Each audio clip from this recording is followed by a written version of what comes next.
Chronicles of the Seven Matrices. The beginning. Your typical family ties into the life of an average high school student who dies and finds himself in a fantasy world, reincarnated as the legendary hero, Abel. His mission? Save the world from impending destruction. That might sound like a dull, cliched setup, but trust me, it's anything but ordinary. This isn't a world full of epic quests and colorful friendships. It's a survivalist nightmare where the power scale is so ridiculous that every win for Abel isn't a triumph, but a freaking miracle. Here, the phrase "love hurts" is taken quite literally. Imagine a beautiful and powerful ally confessing her love with the words, "I love you, Abel," while stabbing him through the chest and smiling with satisfaction. Secret organizations pop up out of nowhere with genocidal plans just to add to Abel's growing list of enemies, and the so-called allies are even worse than the villains. Just when Abel gets excited seeing reinforcements, the enemy laughs in his face, revealing that everyone has been bought off to backstab him. It's a world of betrayal, madness, and pure chaos. A narrative so relentless that even the fans wonder why they still keep reading. Yet somehow, like me, they can't put it down. But that raises the final question. What if one day we woke up in this crazy world? Would we be able to laugh or just cry? Let us know in the comments what you would do in Abel's shoes. Don't forget to like, subscribe, and hit that notification bell so you won't miss our videos. The sound of heavy breathing echoes across the battlefield. Ludian runs, wielding swords as if carrying the weight of the world on his shoulders. Behind him, a stone monster raises its colossal fist, ready to smash the boy into a bloody pulp. When the impact comes, Ludian can only think, if that punch lands, it's game over. He hands the sword off to Mr. Edis, and then the shield to Mr. Colin, and then he takes off running. At that very moment, the creature closes in, about to crush him, and at the last second, Edis steps in front to save the boy. He's clearly emotional, always thankful for the effort of these guys. The man charges forward, delivering a powerful blow that obliterates the enemy while our boy gets tossed away, landing covered in blood. It's been 3 years since he was reincarnated in the body of a 14-year-old. In this world, the upside is that he received all the memories. The downside is that he discovers the boy's life was filled with hardships. Reality has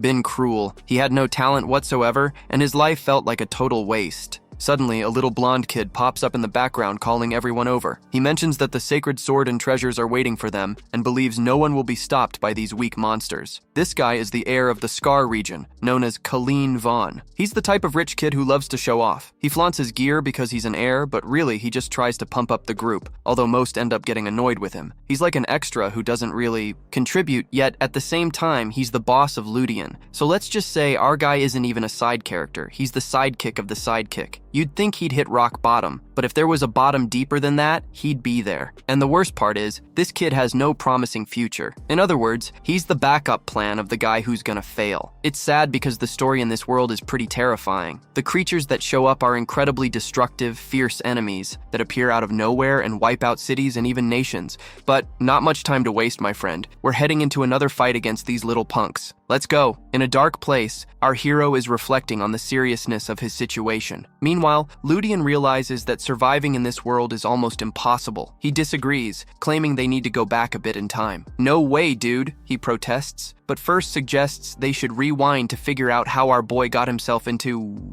this mess. Soon after, he gets slapped in the face. Someone in the room asks what he did to deserve that. This authoritative figure is Countess Louisa. She's Kayleen's mother, the kid who stands out with his showy attitude. He talks about hiring someone to keep him from causing more trouble. Apparently, our boy just apologizes, a sad look on his face. He stares at Colleen, who looks away like he doesn't want to face him. Our hero, irritated, thinks about taking care of this little brat. That unfortunate kid has a ton of money and of course struts around town like he owns the place. Meanwhile, the girl is feeling crushed. One of the dilemmas is that most of the problems he faces happen because of Colleen, but it's not even Colleen's fault. He actually causes chaos in town, and Ludian ends up taking the heat. He then informs Colleen that Lord Voltan is furious for getting his hands on his little sister, and warns him that the Count is enraged over his dealings with the black market. The situation is getting complicated, and Colleen is on high alert. He jumps in fright, panicking about what to do next. "This is bad," he murmurs while getting even more anxious, wondering if he's in deep trouble. Ludian replies that it's more than obvious. It's the 15th time just this month that this mess has blown up in his face. Ludian wonders why this kid keeps acting out, which makes him a cancer in the Empire. The kicker is, that's not even the worst part because Colleen is actually pretty influential. We're in the Scar region, and he owns it all, but he only shows his true self in front of the nobles and has fun only with his friends. The jerk knows how to enjoy life. Colleen then mentions he was having having a good time, but Ludian questions why he always needs to be the center of attention. Colleen explains he was trying to gather intel on the secret operations, and not only that, after wanting Colleen to take the fall, it's clear he's not really bad at heart. In fact, he just doesn't think much, considering he was born with a pretty low IQ, which is a huge problem. It's even trickier because recently his dad, the Count, is trying to clean up the family's image, but the kid still acts behind his back, which adds another layer to the mess. The problem is, Ludian is the one who has to fix this. At this rate, things are getting messy, and he's already starting to lose his hair. He warns Colleen to get ready because he might soon lose his heir title, and that would be a big problem for both of them, putting them both on the chopping block. That way, the shame Colleen's dad faces for having a kid like this would finally come to an end. There's only one way out of this mess, with Carlin's help. They knock on the door and walk in looking like two fools, all shaky. He shrinks back nervously. The mustached guy, on the other hand, asks if they finally came to talk. Ludian's plan now is actually to expose everything this delinquent jerk Colleen does. The dad introduces himself as Ricardo von Scar, and the guy with the scar on his face is Captain Derek. Derek seems to understand the struggles Ludian is going through, right? After all, he's living a tough life too. He looks at the kid with a sympathetic gaze, acknowledging that the mistake made was massive. Ricardo then mentions he heard about the seriousness of the incident and asks if Ludian has any idea who these people he's mixed up with are. The guys there look like out-of-control titans. Ricardo keeps explaining, saying they're one of the 5 biggest knight organizations in the Empire, and they're here ready to eliminate the kid. Realizing this, the seriousness of the situation hits Ludian hard.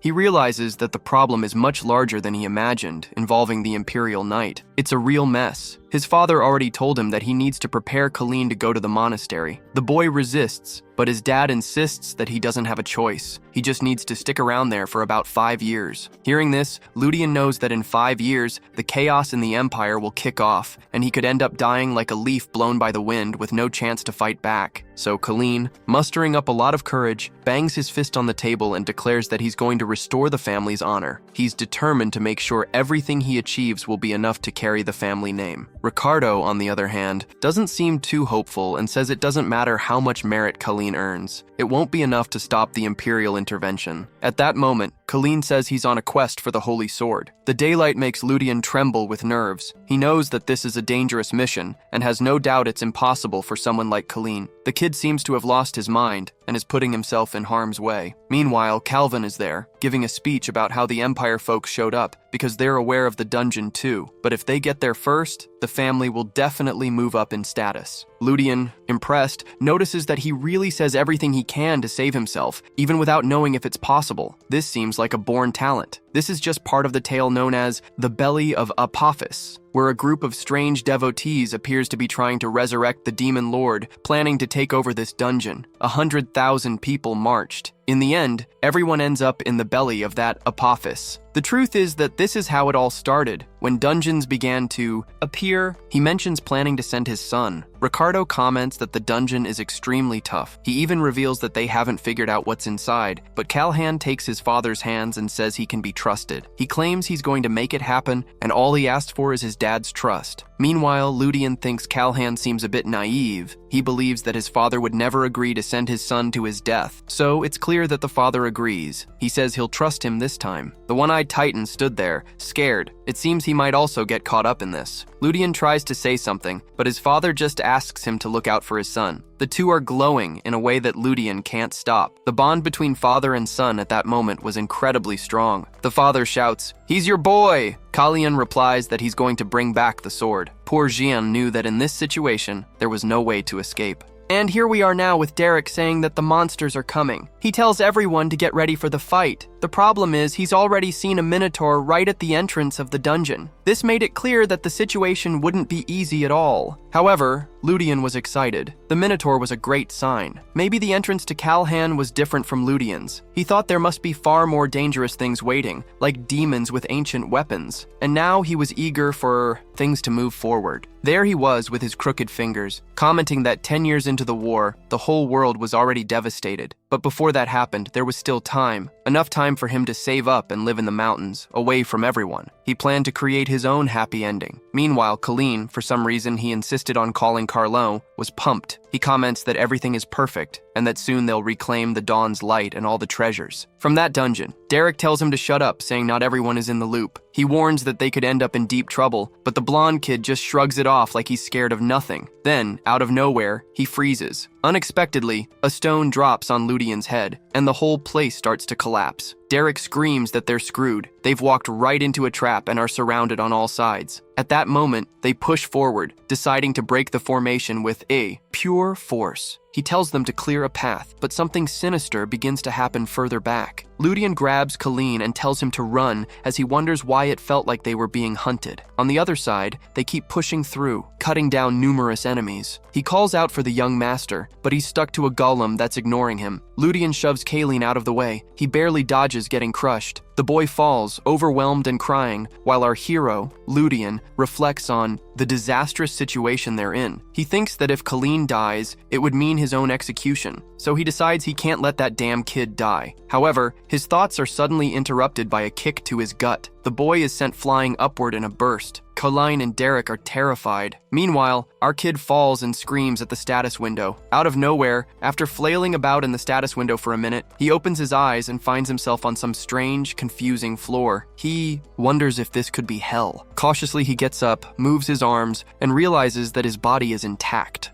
He thanks the universe, thinking his prayers must have reached some god out there. However, the strange thing is, he has no clue where he is. At that moment, he remembers a tale resembling a story, a place inhabited by humans, but he senses something negative in the air. Suddenly, a voice announces that he has awakened. When he looks to the side, he sees a bulbous creature with a big eye. The being has tentacles, and he jumps back in shock and faints again. Clearly, he asks, "What the hell is this and why is it so ugly?" The creature, however, completely ignores his question and reveals that it hasn't seen a human in 1,000 years. It thought only divine beings would appear in this place, but today is an incredible surprise. The creature strokes his face. Ludian, for his part, is bewildered by this intriguing essence. He then asks where he is. The creature replies that he is in the ruins of a long-gone civilization known as Adora, something Ludian has never heard of. Intrigued, he tries to gather more information and asks if the creature is sealed there. The monster, with a cute demeanor, says yes, but it can't leave yet because it hasn't found a master. It would be great to have one. Ludian feels this is a bit suspicious and asks for the creature's identity. The monster says it's a 7th-generation artificial intelligence observer, known as Arcadia. Apparently, the creators of Adora left behind a wild legacy. No way, right? Here's the twist. It wiped out the human race and obviously wants Ludian to be its master. But the kid is scared. He knows this is sure to bring a ton of problems. He's been burned before, and now it's way too late. But the creature is spot on. A status window pops up in front of our young hero, Ludian, 17, a descendant of the Scar family, with utterly pathetic stats. He notices the values are laughable, but suddenly it hits him. The long-awaited status window appears. Arcadia explains that he won't receive it, as this system is just to wake him up to reality. He's not in a game. Still, he can see his own stats and those of others. However, there's a catch. He can't see when the difference is too great, which makes it tough to know who's capable and who isn't. This could drastically decrease the protagonist's chances of survival. Curious, Ludian asks what the necessary condition would be. This is crucial for him to accept Arcadia, implying he needs to be a wanderer.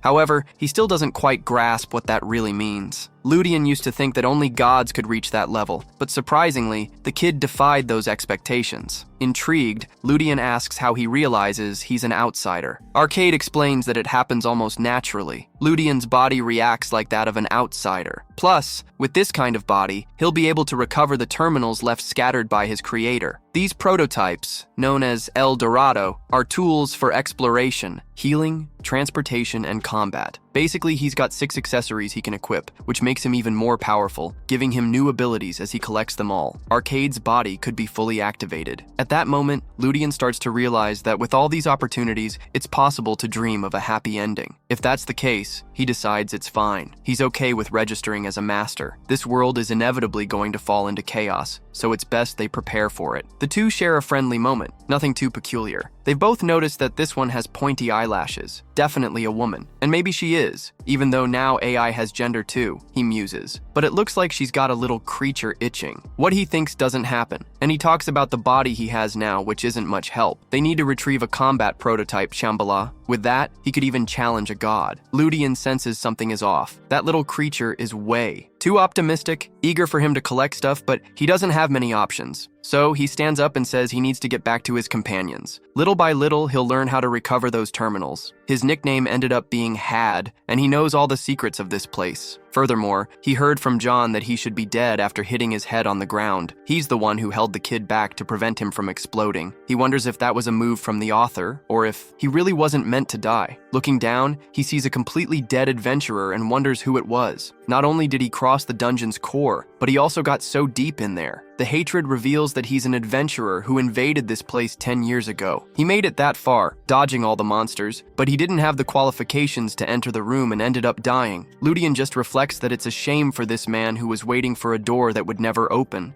At this point, he starts gathering everything. Meanwhile, the radio notes how this feels pretty cruel. Our hero argues that his life is cruel enough for him to even steal from a corpse. He wonders if this whole attitude actually makes any sense. Ludian pulls something from his pocket and comments on what he found. He says it might be worth about 10 gold. Noticing that someone's name was Belle Redstein, he pauses to reflect. Suddenly, a memory of someone named Abel pops into his mind. A shock. He takes a step back, thinking that's the worst name ever. This happens because, after all, it's the name of the true protagonist of this world. However, this situation doesn't seem to add up. This Abel was the kid who, in a crucial moment, surrendered. He was sent to this place and reincarnated into a baron's family. That family has legendary artifacts like an insane sword. It was impossible for him to die at that moment. So the big question is, why is this guy just a skeleton now? I know the skeleton looks like an older man, not a teenager. Aide asks what's going on, and to his surprise, he just says it's nothing. He knows that at this point in the story, Abel isn't too far from that region, and is living like a child in just some house. So he decides to keep calm for now. He considers that maybe it's just a coincidence. After all, it can't be the same person. Continuing their journey, they travel through the cave, and man, even a mini-detailed map. Ludian realizes that his tentacle is super useful. Finally, they spot a group of people ahead. He gets excited and calls out for the young master, but something strange happens. Everyone turns around. Derek mentions that with one more step, he'd be cut down. The other one wants to know what's going on. Our guy also looks confused. He doesn't get the situation. Derek mentions that Ludian couldn't have survived a fall from that height, so he must be some kind of monster or maybe a copy. Ludian realizes that what Derek is saying makes sense, but in this moment, he tries to make up an excuse. He explains that when he fell, he hit a branch that caught him. He lost his balance, fell, and ended up at the bottom. He survived. However, Derek already had a sword at his neck and told him to keep quiet. Unfortunately, the blade was already too close. Suddenly, Ludian screams the name Cynthia. He starts telling a story about how Derek was different, but it seems Madame already knew that. He was crying, begging her to come back, saying it would save the family. Derek then asked him to stop.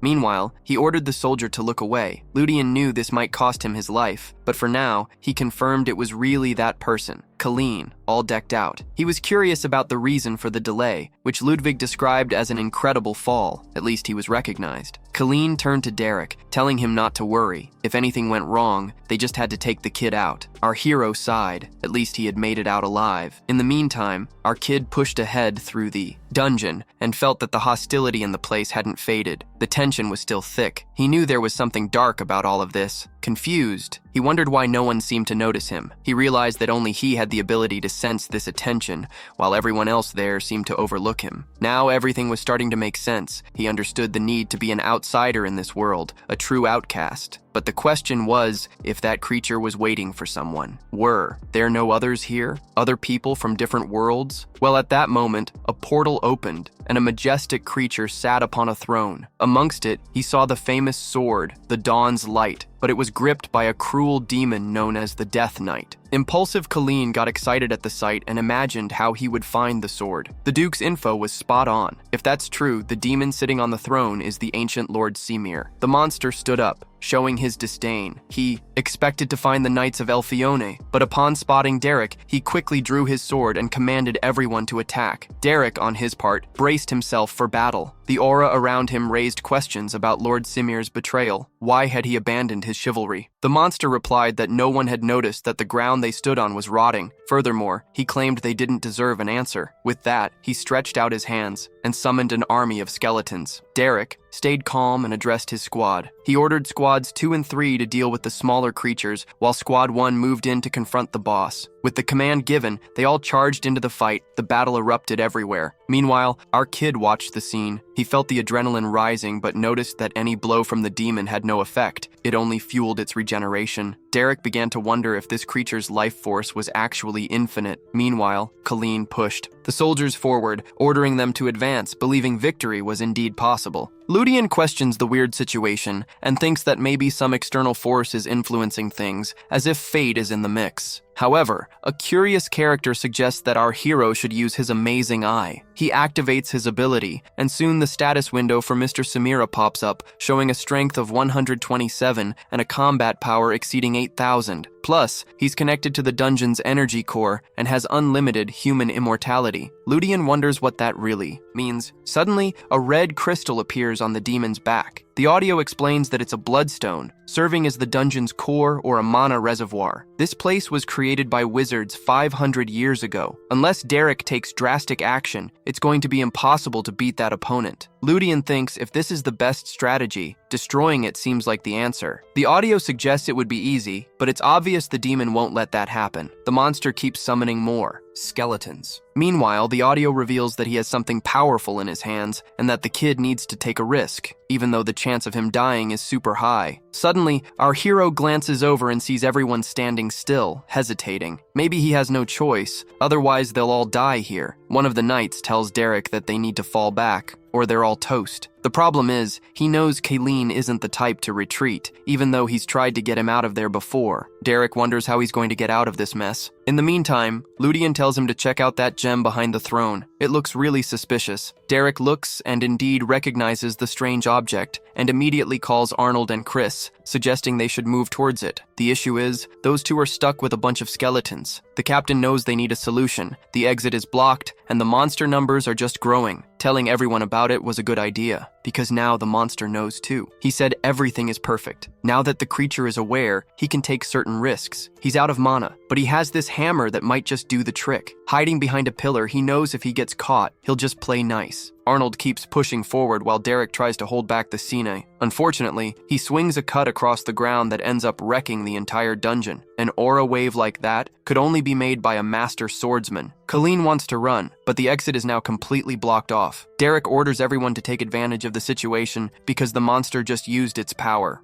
Now he's going to run out of energy, but that's when he realizes that several soldiers have already been killed. Gripping the hilt of his sword, he declares that as a knight of the Lion's Hearts, he can't go down like this. Even if he dies here, he'll make sure the young lord gets away. That's when he notices Simi looking off to the side, wondering why he seems so distracted. There's a Ludian passing by as if nobody sees him. He speculates that maybe the plan actually worked, and the Ludian responds that he made it pretty far, kid. At this point, Simi calls him a brat and jumps to hit him on the head. However, Derek jumps in front and says he won't let him kill the kid. He then asks Jungkook if he destroyed the core and apologizes for everything he revealed. Our guy bolts with a blade in hand, leaping with the certainty that he needs to finish this in one strike. But oddly, a voice asks who the bug is trying to destroy the heart, the one who tried to take Carla's heart and would now pay with his life. The name Carla rings a bell for the Ludian because she was an elite girl. She was so strong that she could take down a dragon with a single special word. She was a national threat, and now she's right there trying to conjure a word. He knows that if she finishes, he's done for. Man, this girl is there conjuring the deadly word. Things get complicated as our guy realizes nothing is happening to him while she remains trapped in the crystal. Despite the chaos around them, she doesn't get what's going on. He positions himself in front of her. At that moment, she wonders why the powerful absolute word didn't have an effect. The Ludian realizes he failed to act in time, but surprisingly notices he hasn't been hit. Meanwhile, the creature around her is conjuring all sorts of powerful attacks. She tilts her head and mentions that something isn't right. The reason is that he carries a divine class protection. Our guy, surprised, asks if Red is the one who granted him that. protection. Red simply nods, confirming that no low-level spell could touch him. In the meantime, he fixes his hair and remarks that, despite his current limitations, this is just the basics of basics. The protector is baffled, questioning what's happening, because this feels like magic from a much higher level. His frustration mounts as he wonders why the enemy said everything was simple. The fighter has already felt overshadowed by the immensity of his opponent's power, and is shocked to hear about Carla's strength.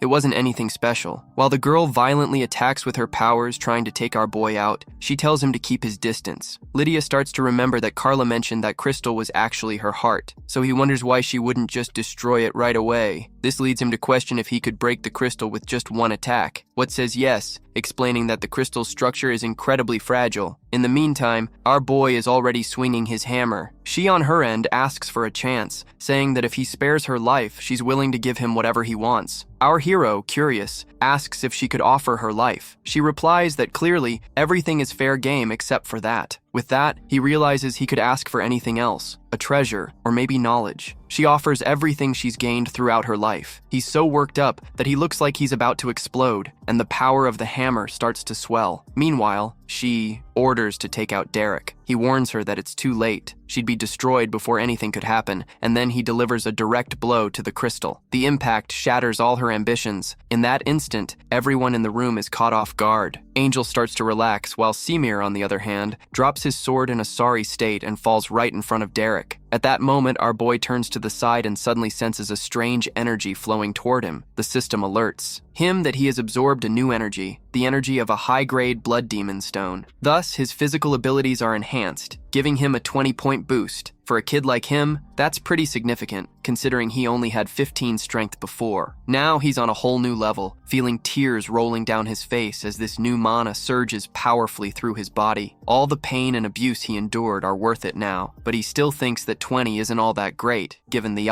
importance of that 500-year-old stone. Hate starts analyzing the situation, and comments, as expected, that the kid's absorption is pretty low. He realizes this is because he used a filter to aid the absorption. In reality, Lydia only received 8% of what she really could have. Interestingly, in the same scene, Hate is absorbing all the powers for himself. He explains that this happens because the mana acquired is a form of demonic energy he can absorb, resulting in over 1,000 mana. However, at the same time, he would become a demon, so it wouldn't have mattered at all. Ludian realizes he was saved by the artifact. If he had absorbed all that energy, Derek would have killed him right afterward. Derek, who's calling him out behind his back, knows everyone saw him absorbing demonic energy, so he's in deep trouble. But in that moment, Dark puts his hand on his shoulder, and everyone's thanking him, saying they won thanks to him. They have no idea how he came up with those ideas, because Wade is there, saying it's a secret. Cut to a castle where someone is celebrating. It's obviously his dad, saying that Colleen really managed to win. Not a single vassal in this whole empire will dare doubt his skills again. The family's future looks bright. Colleen is there saying that, yeah, results like this are only natural for someone with his talent. His dad says the moment the kid takes over this house, the family will have a glory they've never had, while Ludian stands in the background feeling excluded from all of this. Not to mention the amount of loot is insane, with carts and carts full of items they got from the dungeon rolling in. His dad says that in a week, the Duke is sending someone to examine the sword. It'll definitely be someone you can't ignore, and his son better make a great impression on the Imperial folks. While his dad is showering Colleen with compliments and drooling with happiness, Ludian already knows there won't be much praise left for him. The problem is, if Colleen becomes famous, all of his screw-ups will be national news, which is going to complicate things for our boy. But for him, it's all good. For a little while longer, he'll be side by side with Colleen, since it's worth it. Then, his dad says he can finally send his son out into society. He turns to Ludian and says all the knights, including Derek, praise the kid a lot. The kid isn't looking for much praise, but his dad just keeps going, saying he heard Ludian stealthily advanced and took down the monster. That's incredible. He relies on the kid to always be with Colleen, but obviously that's the last thing Ludian wants. He even got a bunch of money handed to him, shouting, "Long live Colleen." He got a year's worth of salary and a bonus of 10 gold coins, which is a lot. Even Aid is there with a little crown on his head saying that money is happiness. And besides, you think the kid is a fool? He took the most important item, that book surrounded by runes, right? A research grimoire with the knowledge of a wizard's whole life. An item like that could buy an entire castle. They definitely won't need money for a long time.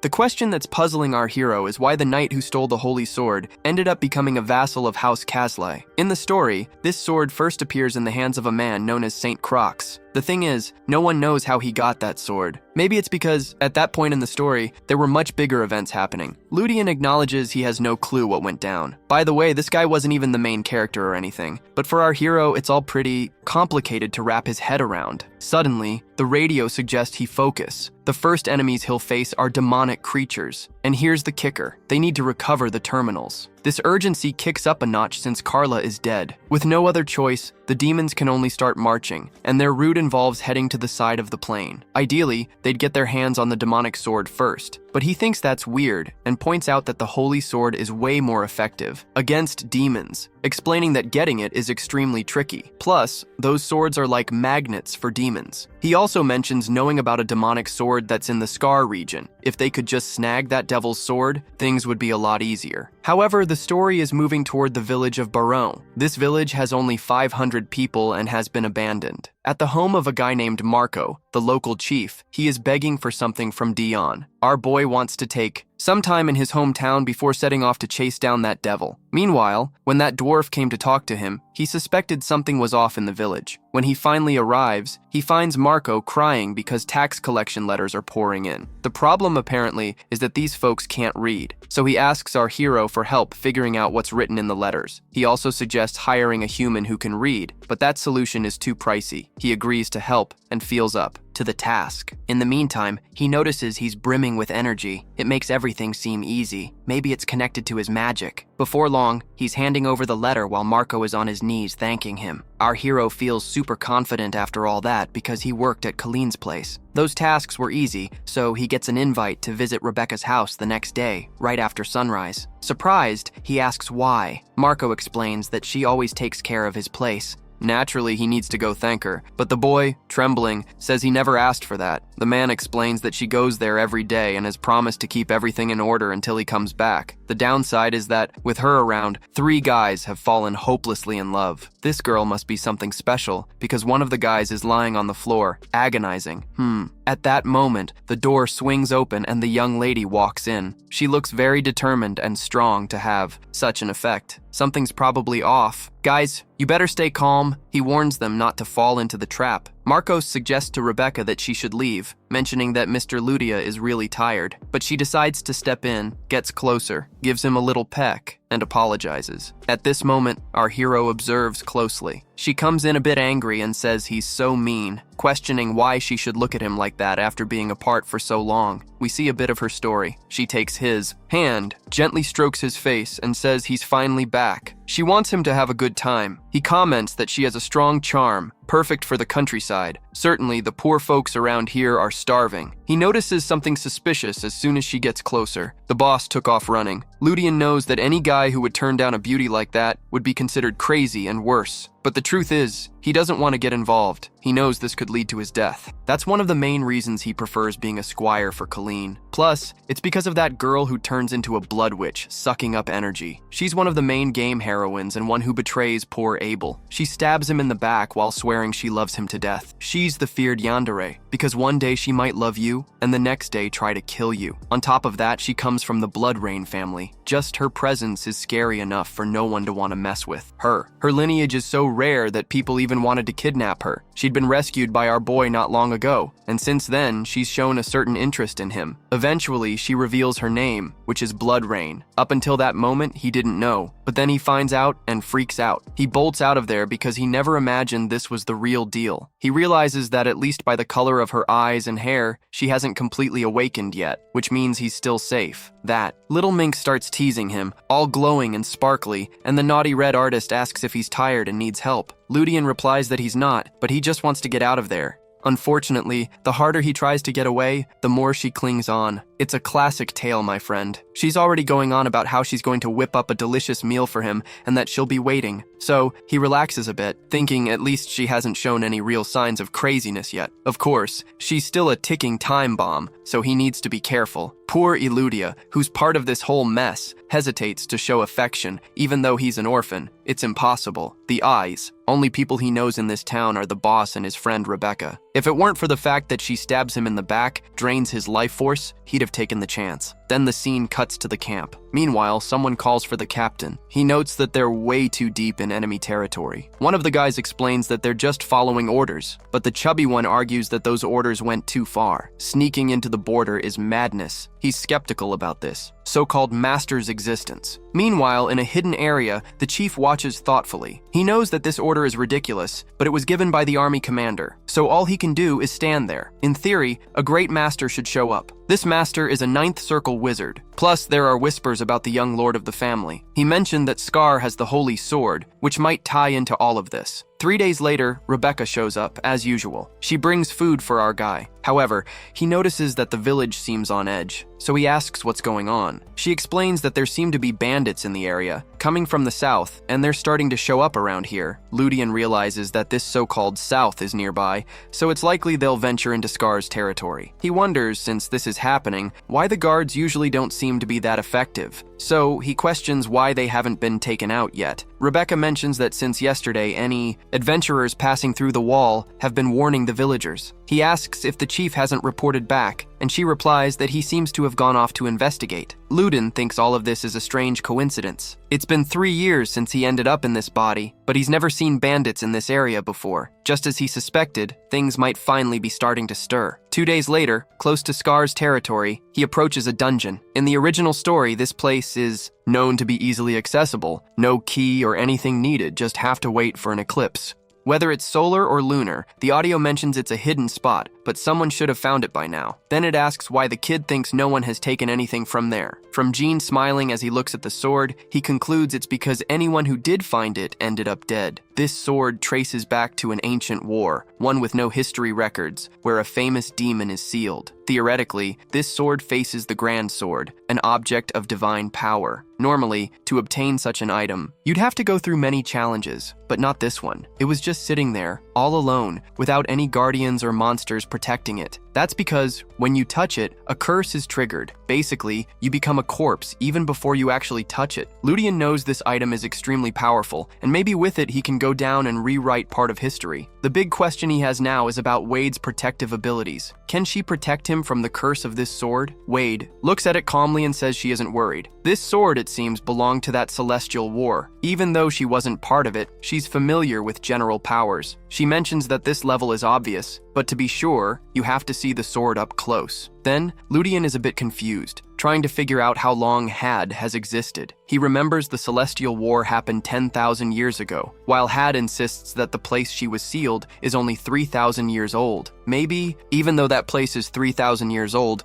she comes from a much earlier time. Soon enough, they finally reach the spot with the sword embedded. Ludian is now face to face with Alice, getting ready. Even though the sword is insane, it has a simple appearance, and that's exactly why he wants it so much. The kid doesn't hesitate for a second and grabs the hilt, saying he's going for it. In an instant, he finds himself in a blank white and black field. Suddenly, something dark starts appearing on the ground. He wonders where his clothes are and why he can't move. His head is a mess. There's this strange black ink raining down from all sides. He looks over at Edith, who's blushing a bit. She comments that his average size isn't that bad. He tells her to stop looking at it and asks where he is. She explains that she's already removed the mental corruption that affected his brain and that he's been standing there for 5 minutes. She mentions that this curse, this is why anyone, even if they haven't been killed by a sword, can become a reincarnation of the Demon King himself. The catch is that as this demonic power grows, their body starts to get consumed. But thanks to that, he managed to avoid total destruction. And dude, the kid's literally waving the demon sword around. What is he? Nuts. After this whole bizarre scene, he looks around and realizes he's still stuck in the same place. Then, the sword mentions it's the first person it's seen in a 1,000 years. Can he survive the curse at this rate? Before long, Ludian's going to be strutting around with all the items on her body, boasting that the sword's there while making badass poses. He insists he's not letting go. No way. Man, she's tired of being stuck there, always trying to give as much support as she can to everyone who comes to this place, but no one survives. She's feeling wilted, saying she's way too bored and can't stand being stuck here anymore. And then she flexes her muscles, telling the kid to hang in there and not give in to the curse, until Ludian snaps and tells her to shut up because she talks non-stop. The sword's kinda taken aback since the kid seems totally chill and his life intact. That's strange. No one she's met so far could last more than 30 seconds holding her. She asks if he's okay. and he says he is. Even the sword's a bit puzzled, scratching herself. To the sword, this doesn't make sense. Our hero finds out that the curse was created by the archangels themselves. He reflects that even the gods wouldn't come out unscathed from something like this. The sword starts to believe maybe this kid could actually survive the curse, but that's not true. He realizes the kid hasn't gained any power, which leads him to think everything's fine. Soon he notices the kid is actually worthy of her since he managed to withstand the curse. They consider formalizing a real blood contract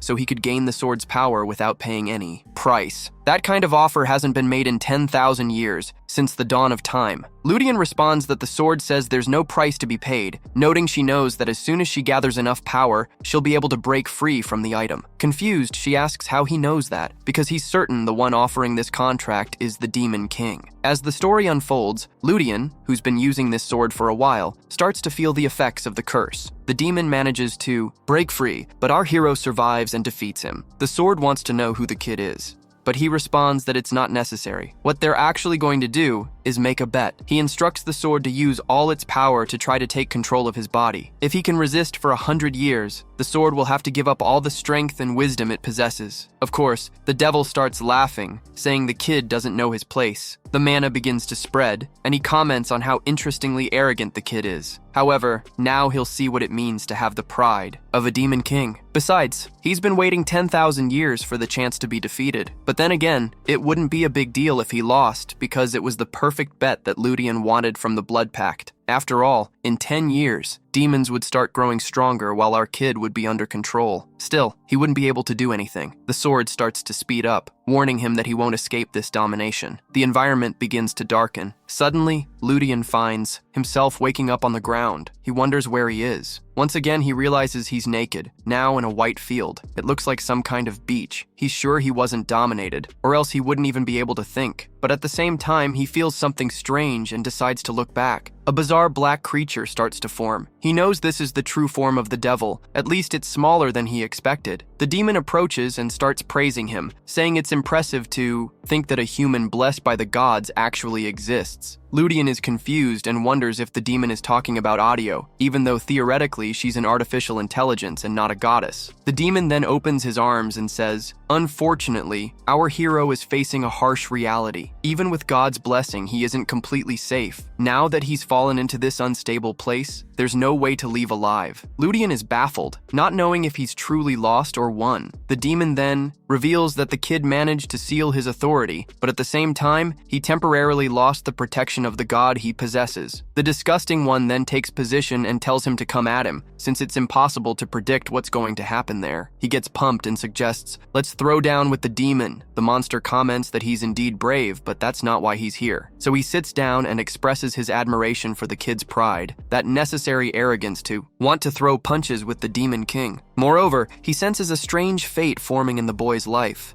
He doesn't know exactly why, but he's sure the path the kid's taking will keep him entertained. So he's willing to go along with the child. Plus, fighting him right now just isn't worth it, especially since he'd have to deal with that giant eye watching them. For a second, Ludian wonders if this is some devil's power, until the person apologizes and admits that the devil's power caught them off guard for a moment, causing a small delay in their reaction. Ludian snaps back to reality with the sword in his hands, which he declares will now be his responsibility for the next 100 years. Not really grasping how all this happened, he makes an effort to prepare for the calamities ahead. Sometime later, he's practicing with the sword while Rebecca, totally flushed, watches him. She can't hide her surprise. The girl is actually the extremely dangerous Yandere and is even having a little nosebleed. She asks why he's training so hard and sweating so much. He replies that he's regained his hope now that he has the goddess by his side. He doesn't have to just be the NPC of this place anymore. With aliens invading, demons running around, and wars brewing, he can't just sit back and hope everything turns out okay. He needs to get stronger. Maybe he deserved to get back to training to become a true knight, especially since a mana stat of 20 wasn't too shabby. The problem is that suddenly awakening his mana would look really suspicious. Then Rebecca asks if he has any plans for today, or if he's going to chat with the boss. She even brushes her hand against his chest, implying that if he wanted, there was something fun for them to do. He tries to talk to her, but the girl doesn't even listen. He ends up grabbing the crazy girl's hand, saying he needs to check the situation. After all, he has to keep an eye on the thugs heading their way and prevent anything bad from happening in the village. Then Ludian wonders if maybe this is the event that will trigger her awakening. Even without having awakened as a witch, the girl had already managed to cast 2 magical orbs on the small balcony at the same time. Our boy was totally freaked out, while she kept smiling, asking if there was anything weird on her face. He could only picture her coming up from behind and stabbing him with the sword. Still, he replies no, there was nothing wrong. Soon after, the scene shifts to a forest at night. 2 people are walking in the rain when someone tells Luciana to wait because she's too eager to see the holy sword. After all this time, she's excited. The guy insists that they aren't that weak after all, to the point of risking their lives for a symbol. However, she insists she was just curious. Even though the light of day isn't the sacred sword of God's order, it is still a divine relic of the Empire. The guy, indifferent, says it doesn't really matter if it's worth anything. He probably would have sent another team, but she replies that his presence was enough. The Scar family would be happy. He then asks her to cut out the small talk, admitting it's because of this chatter that he's on this damned journey. If Mark Scar is etched on the carriage, he's confused about the situation. What's going on? He doesn't get it. He's a Scar too, if he's not crazy. Back in town, Marco had everyone get things together. He told them to sharpen their swords and talk to Ludian if they had any questions. They all scoffed, saying they weren't going to take advice from an orphan. Just because he's a slave of a wealthy house now doesn't mean he's anyone important. Then one of them asks if he's handling this humiliation okay. He says he's fine. None of this bothers him. Yet his expression clearly shows he's not okay with it. He feels like a joke, thinking it's ridiculous to be hired by someone who puts up with this kind of humiliation. He thinks that with a bit of demonic energy, he could tear them all apart. Ludian tells him to shut up. The sword apologizes. At that moment, a man appears saying the person he was looking for has arrived. This guy is an Intel guild member he had asked to get in touch with. Once inside the cabin, the man brings the news that the mountain of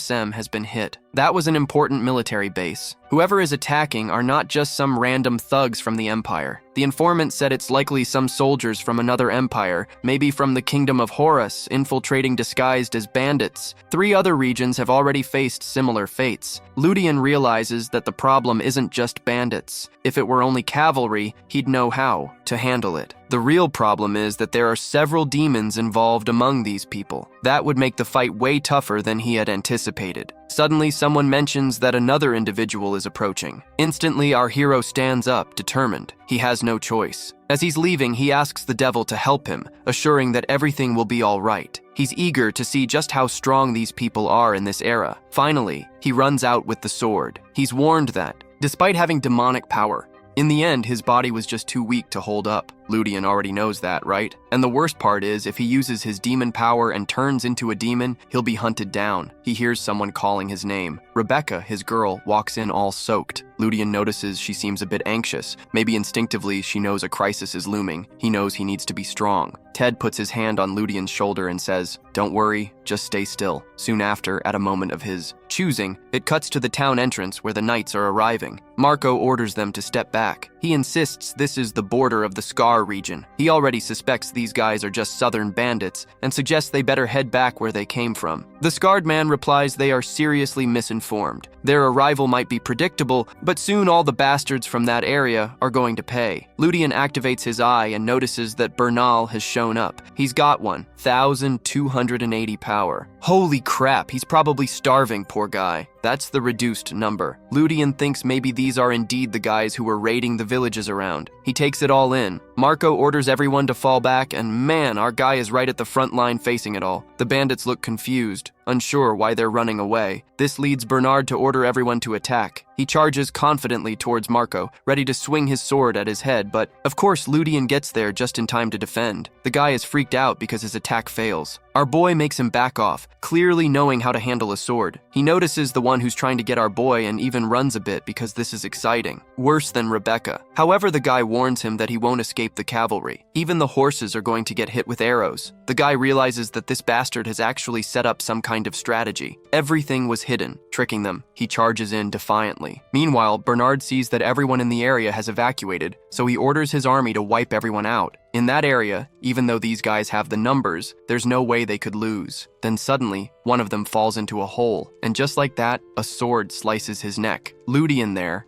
First point for the team. I thought he'd be one of those who always forgives. Meanwhile, the villagers keep falling back, with Marco giving the orders and arrows hitting their mark. A soldier tells the captain that the guys are very well prepared, and it's better for them to retreat and call for reinforcements. However, he's too eager to die and insists they push forward. Hidden in another part of the village, our boy is hiding with Marco, who has managed to gain some ground but realizes these guys are much stronger. Our hero notices Marco is starting to show signs of doubt. Soon, the controversial Ludian tries to reassure him, saying there's no reason to worry and promising he won't die. He charges forward, determined, no longer the same person he used to be. Inside one of the houses, Rebecca is going through a really tough situation to watch. It's so sad after all. It's hard to see someone suffering like that. Her situation is truly heartbreaking, just a scene to make you choke up. Man, the girl is in agony. She said she wants to help Ludian, but suddenly finds herself surrounded. The tension is high, as she's caught up in a ritual with a bunch of people holding candles. What's going on here? The girl is sweating and shaking, murmuring that she has to help the boy, remembering him all buffed up. Whoa. A demon grabs her face and starts to awaken the Yandere inside her. She then expresses a desire to eat.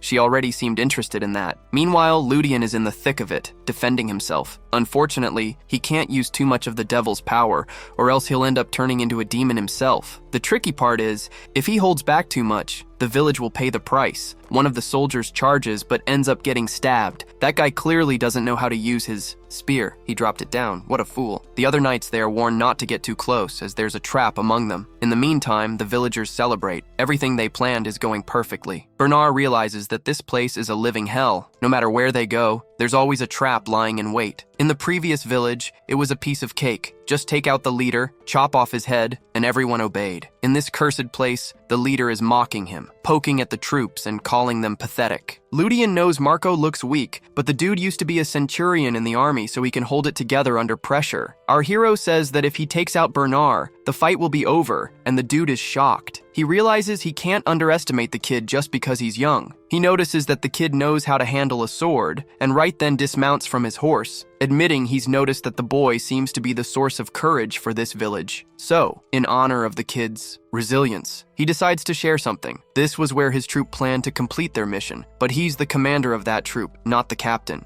Ludian realizes this isn't the only attack happening. Even though they've set up these traps to defend themselves, other parts of the Empire are getting wiped out. There must be more reinforcements coming from Scar, but will they hold up until then if more troops show up? While he's lost in those thoughts, something interrupts his train of thought. Someone asks what Bernardo is up to. He spins around all excited and says the captain has arrived. Man, it's obvious this guy has arms thicker than trees and legs that are just sticks. Our boy can't help but notice how that dude really should have done more squats. Right after that, Naruto-John activates Oliver. He's referring to Alex, who, at the impressive age of 145, doesn't train his legs. Poor guy. His battle power is 3,600. It's clear that dude is a servant of the demon clan. Just look at that horse, it's struggling to carry that poor guy. The upside for our boy is that he showed up all alone, but the downside is that his stats are way higher than ours. And what's even scarier is that this guy is a mid-tier demon. He's already as strong as Derek. Our hero has seen countless demons throughout history, but facing one up close is a whole different ballgame. Meanwhile, Bernardo is trying to apologize, but the demon clocks him in the head. Wow, it looks like he just disintegrated the poor guy. At this moment, Jean is calling for the villagers to run, because their chances of winning here are basically zero. He's worried because the kid doesn't stand a chance. He knows that kid's body won't survive an attack from that monster. What a jerk. The demon just stands there, radiating a cold vibe like something out of League of Legends, and meanwhile he's asking why the kid is messing with his plans. The contact should have arrived by now, or did they move too fast? Ludia is totally confused about what they're talking about, but the demon tells him to stop being a hypocrite. He's seen others around, so it's obvious he noticed. He demands Ludian say his name and who he serves. Ludian realizes this guy thinks he's part of the clan. He suspects the energy coming off the demon is tricking him. Seeing an opportunity, he decides to use that to buy some time. However, he's honest and just says he's Ludian. Maybe he should have lied, huh? Should have picked a different name? The demon comments that this is strange. He has no last name and isn't a noble. He wants to know who he serves. Ludian remembers that demons usually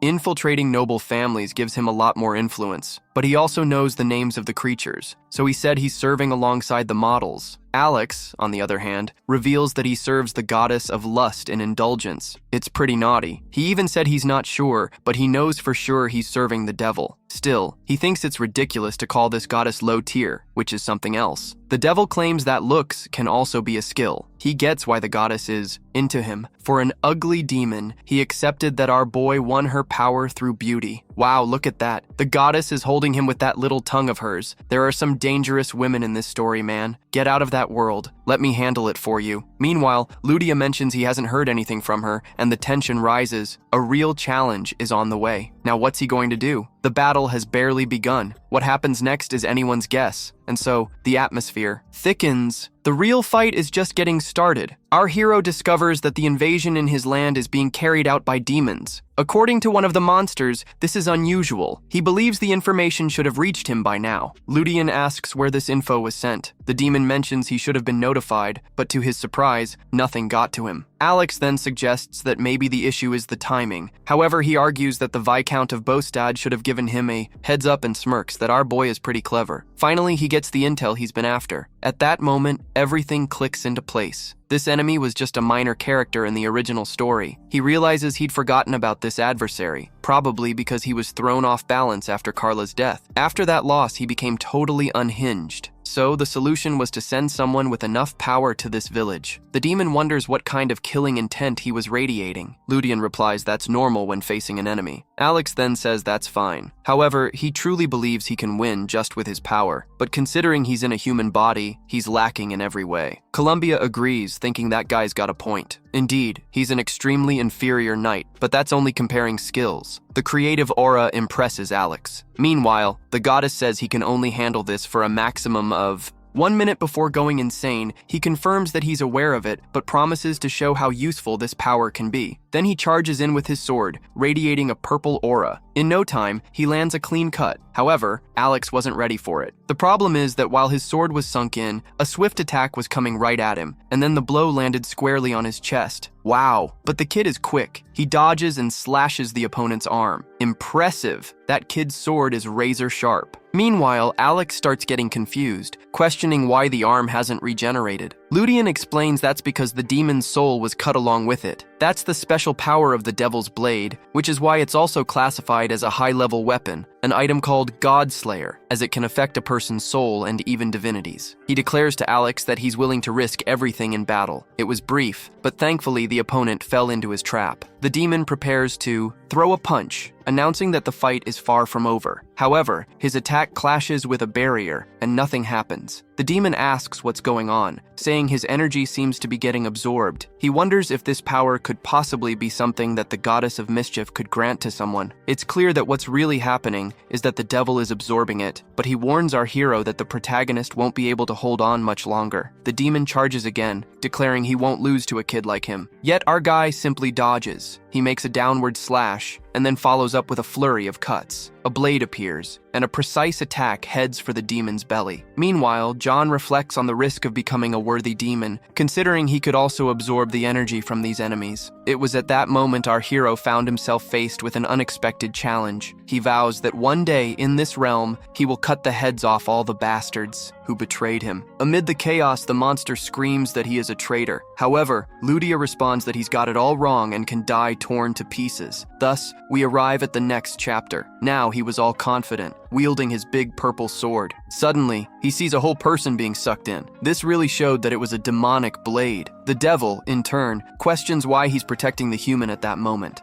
Was it true? Did she happen to belong to him? The idiot was already turning red, going on about how the demons wanted to kill Rebecca and take over. That's why he sent her away. The damned sword says that to protect the demons, he needed to keep the human by his side. Plus, she seemed like the kind of girl that human guys would be into. When the day was all about swords, he kept his mouth shut and waited, clearly understanding how much the protagonist had suffered. He didn't want to go through that too. For him, the best option was for her to keep living a normal life and not face the fate of becoming a witch. As he turned around, he sensed someone getting closer. It didn't look like an enemy since it was just a human. Turns out, it was an old man and a young girl. The protagonist thought this combo was a bit odd and felt uncertain about what to do. He was drained at that moment, but avoiding the situation would be tough. It was too late. They were already right in front of him. The head had said they were ordinary people, but that was clearly not the case given their ridiculously fancy clothes. They were nobles, and if that was the case, they should have been far away from here. The girl was a real beauty, with blue hair. She greeted him, but he immediately caught a whiff of blood and returned the greeting. The man then said he looked like a scared puppy, but it wasn't that bad for a warrior. So, our guy tried to gauge the man's power, but he hit a wall because the guy was on a whole other level. Meanwhile, the man asked if he was the one who killed all this. Ludian replied that he wasn't and that many people from the village helped, but despite all that, he wasn't stupid. It was clear from the mess that the responsibility rested on him. The boy seemed to be a teenager, and for him to have such skills, he could be from a powerful family. Meanwhile, Luciana was busy fixing her hair. She mentioned that if the uncle was interested, he must have something interesting to offer. The man replied that it was obvious. The boy had awakened mana at his age. Ludian found it strange how he knew he was human, and now the blue hair just made him more impressed. He had to be a student from the Imperial Academy to have that much talent. However, the human said it was impossible, so if he were a student, he'd already know him. Then he told him to say his name, and that's how the story unfolds, throwing our hero into a sea of challenges. Our boy responded, and in that situation, he asked for the family name. He then revealed that actually he didn't have anyone. The two, upon hearing this, looked even more startled.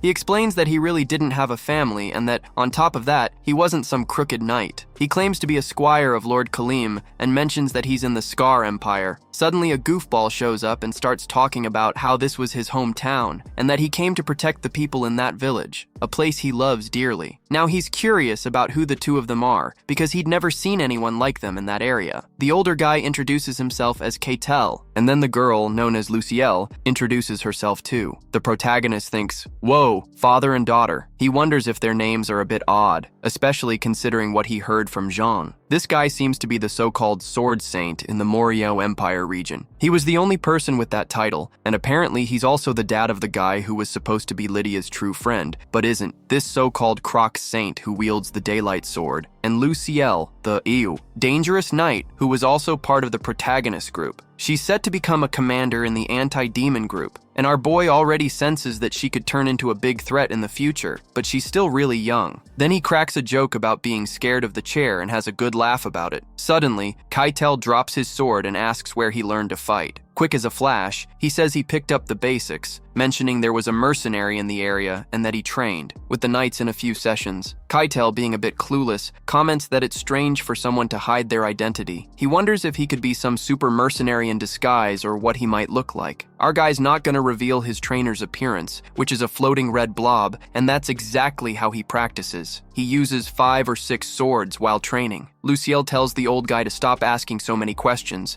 because Ludian is getting uncomfortable. He's impressed. It's rare to see a noble apologize, especially when he's used to Colleen. She says goodbye, mentioning they'll help out in the village, and asks him to take care of himself, sending a shy smile his way. She definitely thinks she's a hero. A little while later in town, it seems they've tasked someone with looking after this duo, which means it'll probably fall on him too. He was on vacation and really doesn't want to get mixed up in complications, at least not for now. They say goodbye to Jean, promising to see him soon. Back home, lying down, he wonders how Rebecca will be and if he'll visit that crazy girl, but he tells himself it's not because he didn't want to. He just got dragged back to the city. As soon as those two showed up, the good news is that he won't have to help clean up the town, which was a total mess. It reminds me that Lucielle had a strong smell of blood. Considering her age, it's safe to assume that she must have caused quite a bit of destruction along the way. She's really a monster. He introduces himself as Eric and knows he needs to get his hands on the rest of the Had, especially since he hasn't had the chance to see Katiel's power yet. Instead of living like a mercenary, it would be better for him to follow the path of a knight. That way, he could earn some respect in this world. He looks out the window and sees there's a party going on. For now, it seems like the problems are sorted, but it's sad to think that in 5 years, no one will have a comfortable life anymore. Suddenly, the The radio announces that he has a visitor, and here comes Colleen with Derek. They want to know why he didn't attend the banquet. He awkwardly explains that it's pretty obvious. He doesn't have the status to be in a place like that. Colleen, the Good Samaritan, insists that he's not just a squire and deserves to be there. Of course, our guy didn't want to go, and Colleen keeps pushing. Then Derek chimes in, saying he's heard whispers about something amazing he did, and our little guy looks confused. It seems the news about him is spreading faster than he'd like. It's probably the reports about KDL or Luciel that reach the Count. Ludian notices something strange. Why is Derek taking so long to get to the point? Then the guy reveals that it seems those two made a special request. He says the request is for Colleen to go to school for 7 days. That means he's heading to the Imperial Academy. Ludian thinks this is insane. Colleen might ruin the family's reputation if he goes to a place like that. Of course, he needs to avoid causing trouble at the academy, so Ludian feels the need to tag along. In the next chapter, we start with KTL talking about the sacred sword. He mentions that the sword has a unique feel to it. The men around him are paying attention, saying it's good to see him impressed. He talks about how strong Simi was, and expresses surprise that Derek managed to pull that off. He really lives up to his title as the Lion of the region. Then, KTL says that now that it's been confirmed and they've got the sword, it's time to get down to business. He wants to make a request, but something trivial to Lord Count Ricardo. However, he's nervous because he knows requests like that are never actually trivial. Then he comments that he heard about a boy among the squires. His name is Ludian, and he wants to take this squire with him. Ricardo becomes curious and wants to know why he's so interested in this kid. The man says he'll explain.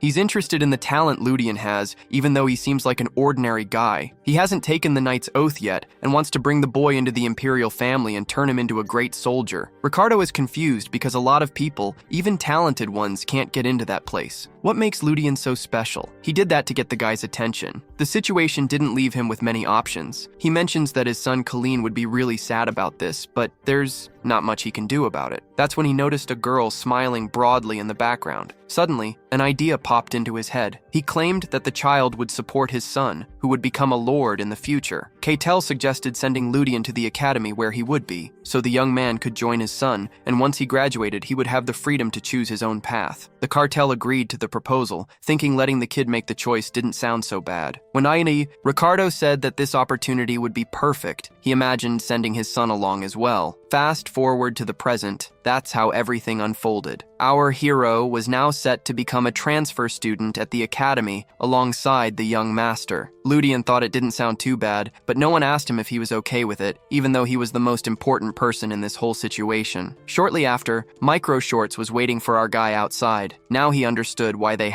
said they would see him. Clearly, everything had been planned out. Keitel said he would give him a week to adjust. After that, he should head to the capital. This new phase was celebrated with some cheers for accepting the offer, as if he really had a choice. At least he was glad to have a week to prepare, and he said goodbye, assuring them he would see them soon. Sometime later, at a tavern in the village of Varan, Marcos was celebrating. He exclaimed that he never imagined a great night would come from this place. That day, he was warned not to get carried away. After all, he was just starting his career, and it wasn't that big of a deal yet. However, the other guy quickly assured him that it was almost guaranteed. Now, what he really wanted to know was under which banner the boy would serve. Ludian seemed to ignore that. He was more interested in Rebecca, and explained that she was still lying down. It seems the last situation was pretty rough. He felt a bit lost about what to do, so they decided to visit the young woman who was in bed. She was all red as usual since she typically presents herself like that, and it seemed she had grown a bit. She mentioned that she was feeling better, but wanted to know about his plans to go to the capital.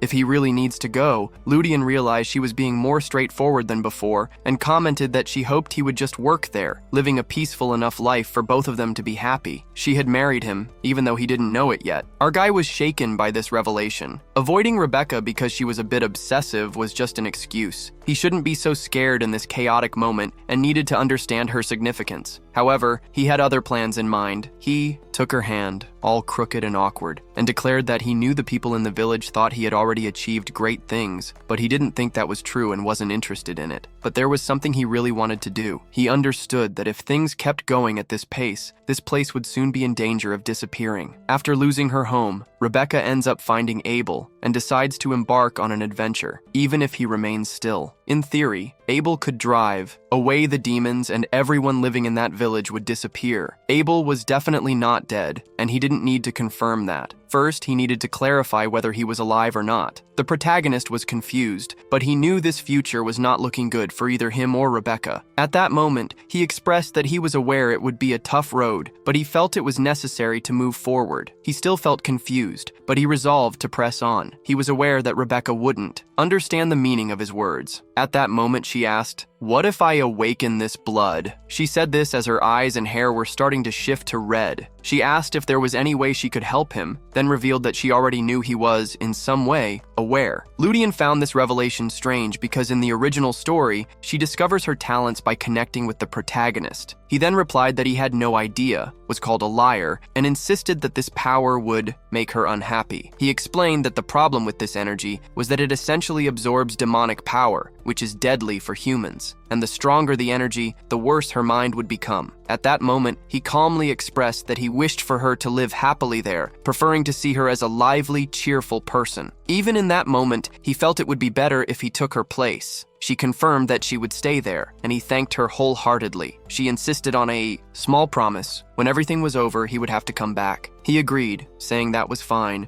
"You can take it with you. It's fine if she's going to the gym. You can take it, but he's not sure about it because he's not liking it." On the flip side, he acknowledges that it's been proven the artist has talent. Before long, he finds himself chatting with the devil and remarks that it was really messed up to leave Rebecca in that state. He knows that her demonic manifestation only happens when she comes into contact with demonic energy. You need to be a high-level creature, and the only one, around here obviously, is him, the devil. He just replies that it's impressive how he really knows everything. It was worth it to stick with the kid. Ludian asks if he's admitting that. He responds that no, he'd never do something like that. Besides, in order to boost her power, he would also take damage, and he wouldn't risk that. But in a way, it was indeed his power, just indirectly. Ludian understands what he's saying. The power he absorbed from the sword made her awaken, so he believes the sword isn't to blame, but rather a mistake he made. He mentions that the contract with the devil is actually influencing the situation. In this context, his transformation is clear, making him into a high-level demon. Meanwhile, he asks the guy to talk about these topics and gets ready to listen. But right now, his biggest worry is that nothing bad happens to her. He pondered whether taking care of her was the best solution. However, he soon remembers that, in a week, they would be arriving in the capital. To be honest, he was feeling pretty intimidated, visibly scared because the place was vast, way bigger than the village he lived in. The capital's name is Nivan, and from the view of the pink-haired girl, he already suspects it's home to powerful people. For the first time, our hero felt like he was in a fantasy world, even though the idea of hunting the Minotaur didn't seem too fantastical to him. At that moment, Colleen teases him, asking if he's eaten anything good. He then realizes everyone is dressed extravagantly, even his dad, and even Derek was showing jealousy towards the kid. He imagines how it would be if Derek met Rebecca. He'd probably go completely nuts. Colleen reveals that his dad forced him to stay at the same house as Ludian, no matter the situation, and he thought that was quite strange. At that moment, Ludian realizes that nobody told the truth, that his presence in the capital was because of him and not due to any skill he has. Then, Colleen asserts that he trusts the friendship they shared and confidently says that our boy wouldn't hide a secret from him. This leads Ludian to say that he would never do that.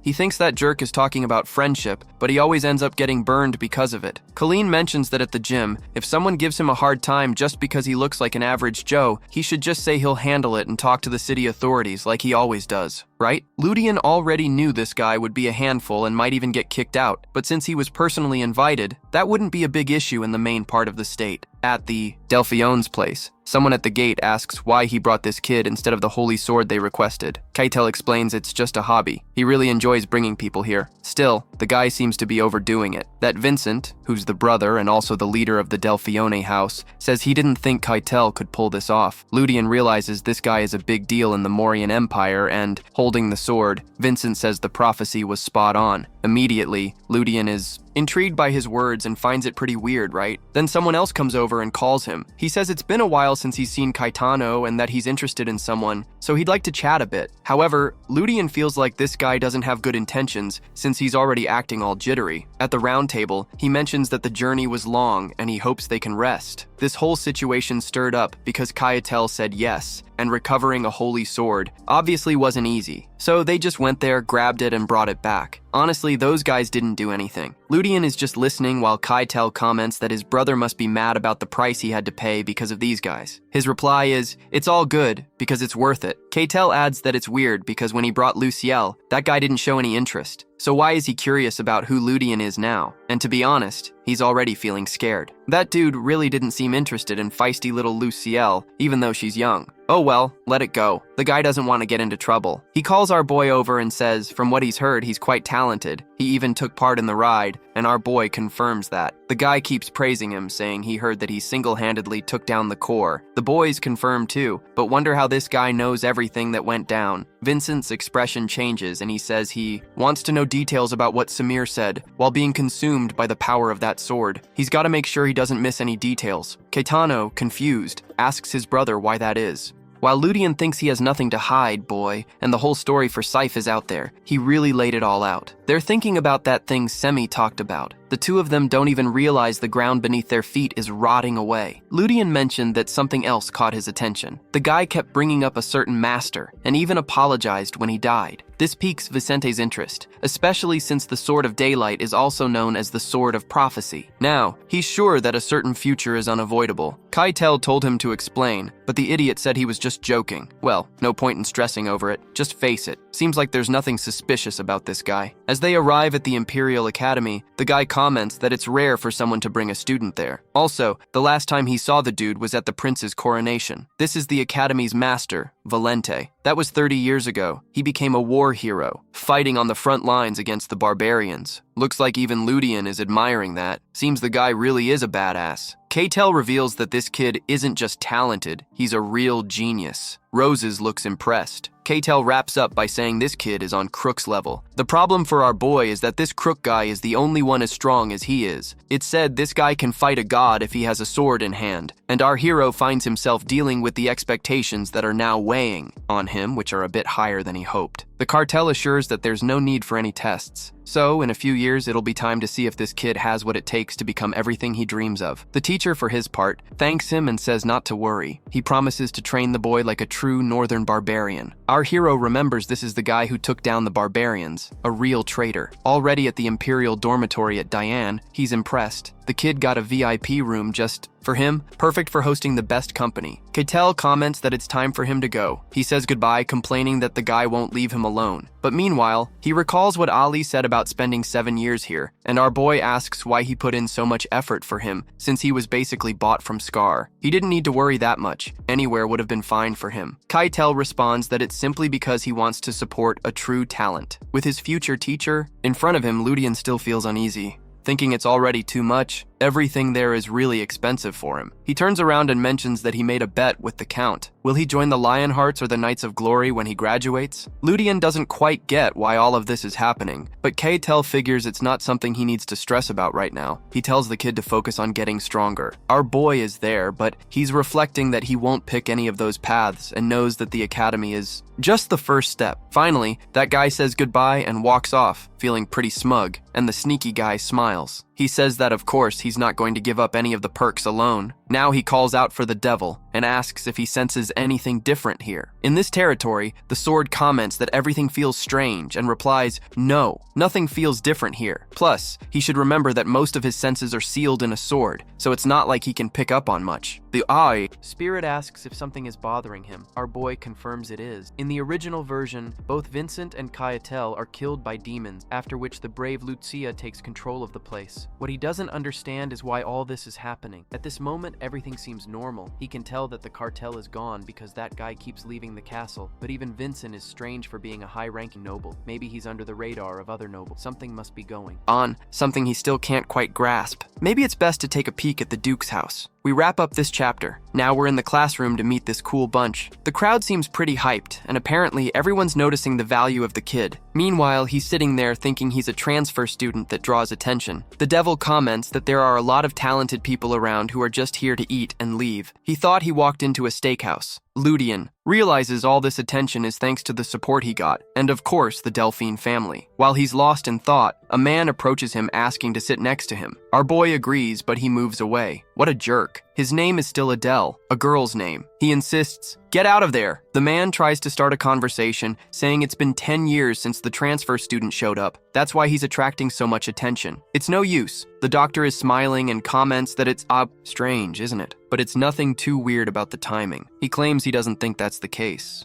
Transfer students often feel like they're almost banned from the academy. Usually this only happens if you're from a super powerful noble family or have ties to the Imperial family. Since the famous Crux, no one else has been able to pull that off. Plus, Colleen attracts a lot of attention. He knows they both recovered the sacred sword, which is pretty impressive for their age. Ludian is thankful that Colleen is in the same department, but in a different class. Thank goodness for that, because he really doesn't want to deal with that kid. At that moment, one of them mentions that they came to talk to our boy because of a special request from the council president. He brings up Lucella's name, saying that since he met Keitel, he should know about her. Lucella is the student council president. She's the brains behind everything and calls the shots. Daria reveals that he's going to be kind of a guide for our boy so he doesn't get lost during these first few days. But he knows that, since they're in the cavalry department, it would be weird if they just sat around chatting. Hey dude, it's time to get into the fight! So, all of this translates to a body conversation. And you know, this whole body conversation thing isn't working, so let's just call it a fight. Ludian is already freaking out. He wonders if he can use demon energy outside. We see Had by his side. He's gearing up to introduce these two, but has a hunch that they're going to disappear quickly. To the left is that guy Oliver. To the right is Claudia. And that girl with purple hair who's probably going to be trouble is Karen. Letitia is like, look at this. 2 Brazilian names in the same mess. She says that Nice, who introduces herself to our boy, mentions that if he was sent by the Holy Sword, he must be a prodigy. That creep, Tordo, says he doesn't even get what Keitel sees in him because he's nothing special, Andy. But she's already pointed her sword at him, saying she's going to figure it out. She tossed one down at his feet and told him to come at her since she wants to see what the kid can do. He better bring it because she's in her last year. Adele tried to tell her to go easy, but she elbowed him, drooling, saying she's going to devour the boy. Oliver and Claudia are just as curious to find out if he has the same talent as Mr. Crooks. Meanwhile, Ludian is on the floor. Dude, he has no idea where all this fame is coming from. He didn't fight for it. Honestly, he just wanted to chill. Then the girl thinks that's his fight stance and asks what his style is. He strikes a pose now and declares that he fights in style. Actually, he loves a sword-based martial art. She flings her arm to the side.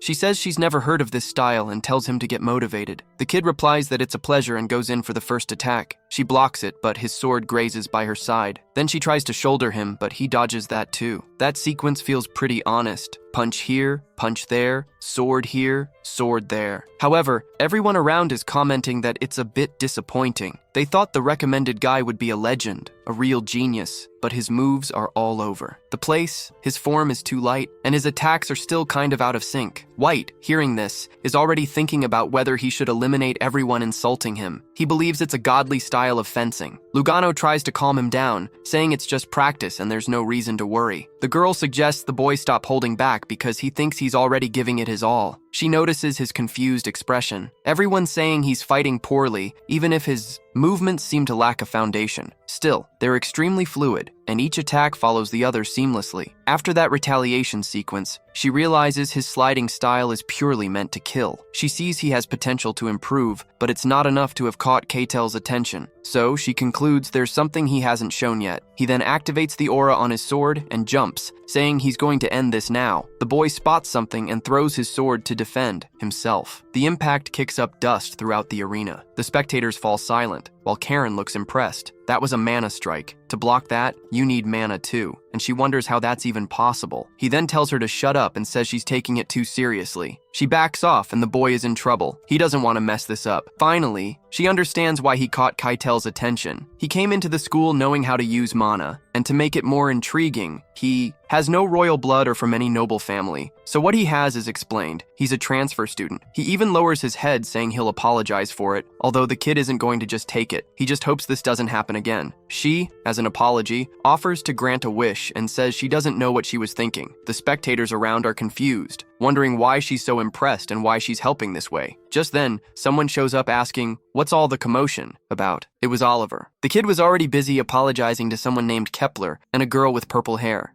who also seemed to have some issues. The dude put his hands on Ludian's shoulders and apologized to Junior. Ludian was scared because that Klepper family was known for betraying the protagonist and even trying to kill him during the war. The guy was presenting himself all shiny, but Ludian knew the evil was lurking in his heart. He apologized for the other girl who was talking too much, saying she should have stepped away. She never asked for his help, but he just turns to her and tells her that things like factions, families, or the fact that he's a new student shouldn't matter. Plus, he was there because Lucilla asked him to. When the girl hears this, she's not gonna get all twisted up, and Klepper says to our guy that after this incident, he'll take good care of him. But a man wanting to take care of the kid? Come on, man. There's already Keitel, Colleen, and now Abel, plus one more. Oh, come on, let the kid live. But for Ludian, this connection felt different because he wanted to uncover what was behind this family. A cheerful smile spread across his face while he was secretly giving them the side eye. A while later, Had, kind of down, remarked that Ludian's been a bit lazy lately. That's because,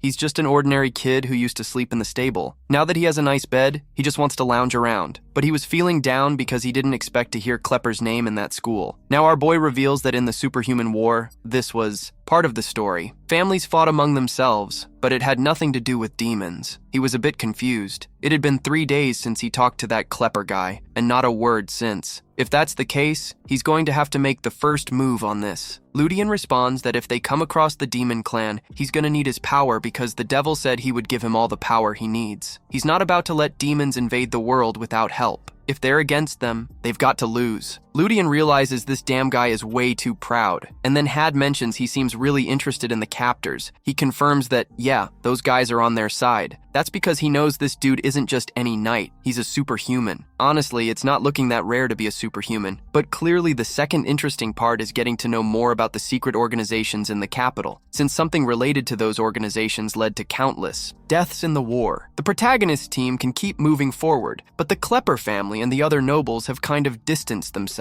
That war separated humanity. Our hero hopes that if he can prevent this from happening, humanity will stay united. He reflects on how, if everything goes right, the outcome would be different. Meanwhile, the devil understands he's trying to use everyone as a shield. In the end, our hero realizes that this isn't easy at all. He acknowledges that it's good for the kid to know that, with his status and strength, he won't achieve much. Still, Ludian decides to take the sword, thinking that what he really needs right now is information. Over time, he grows stronger, but for now, it's time to start an important shift. Moments later that night, in the district of Sales, Kepler shows up and mentions that the guards are heavily patrolling the area and that it's dangerous. Kepler can hardly believe those bastard demons are controlling the streets. His sister confirms that the info is correct and reveals there's a connection between the demons and the temple. Her name is Maria Klepper. She explains that from what she understands, they're planning to attack the nobles, but at the same time, they know that if too many nobles die, it'll lead to a big mess. However, Maria responds that the family brought him an important weapon. This item is called the Part Artifact. He doesn't know what that is, but it sounds secretive. A guy who was talking says the family is going crazy for using something like that. Suddenly, Elvin Kepler shows up. He turns around and explains that their work is important for, discovering more about the demons. 2 kids from the second year, looking like children, say it's all good. One of them is Nell, and the other is Dell. Maria mentions it's a shame they don't have as much talent as the family, especially when it comes to picking up on others' energy. She comments that she'll see if she can detect our boy as a demon. Elvin asks Maria not to say those things, reminding her that all of this is for the mission. Plus, soon they'll be in charge of everything. Meanwhile, they're walking through what's called the underworld. Our boy notices that even the poorest parts of the city aren't well developed. Aid asks what they're doing there. He replies that, for now, they're not doing anything. At that moment, the secret organizations must be starting to gain power in the shadows. Then he asks if the devil can sense the energy contest within the capital. He answers that's pretty obvious. For now, the place is quiet. They're not going into the capital. The transformed. Demons are just like that Alex and the person he's curious about finding. For now, it's a guy named Good Van Elstad, a collaborator of the demons who will be one of the people behind the death of the Keitel.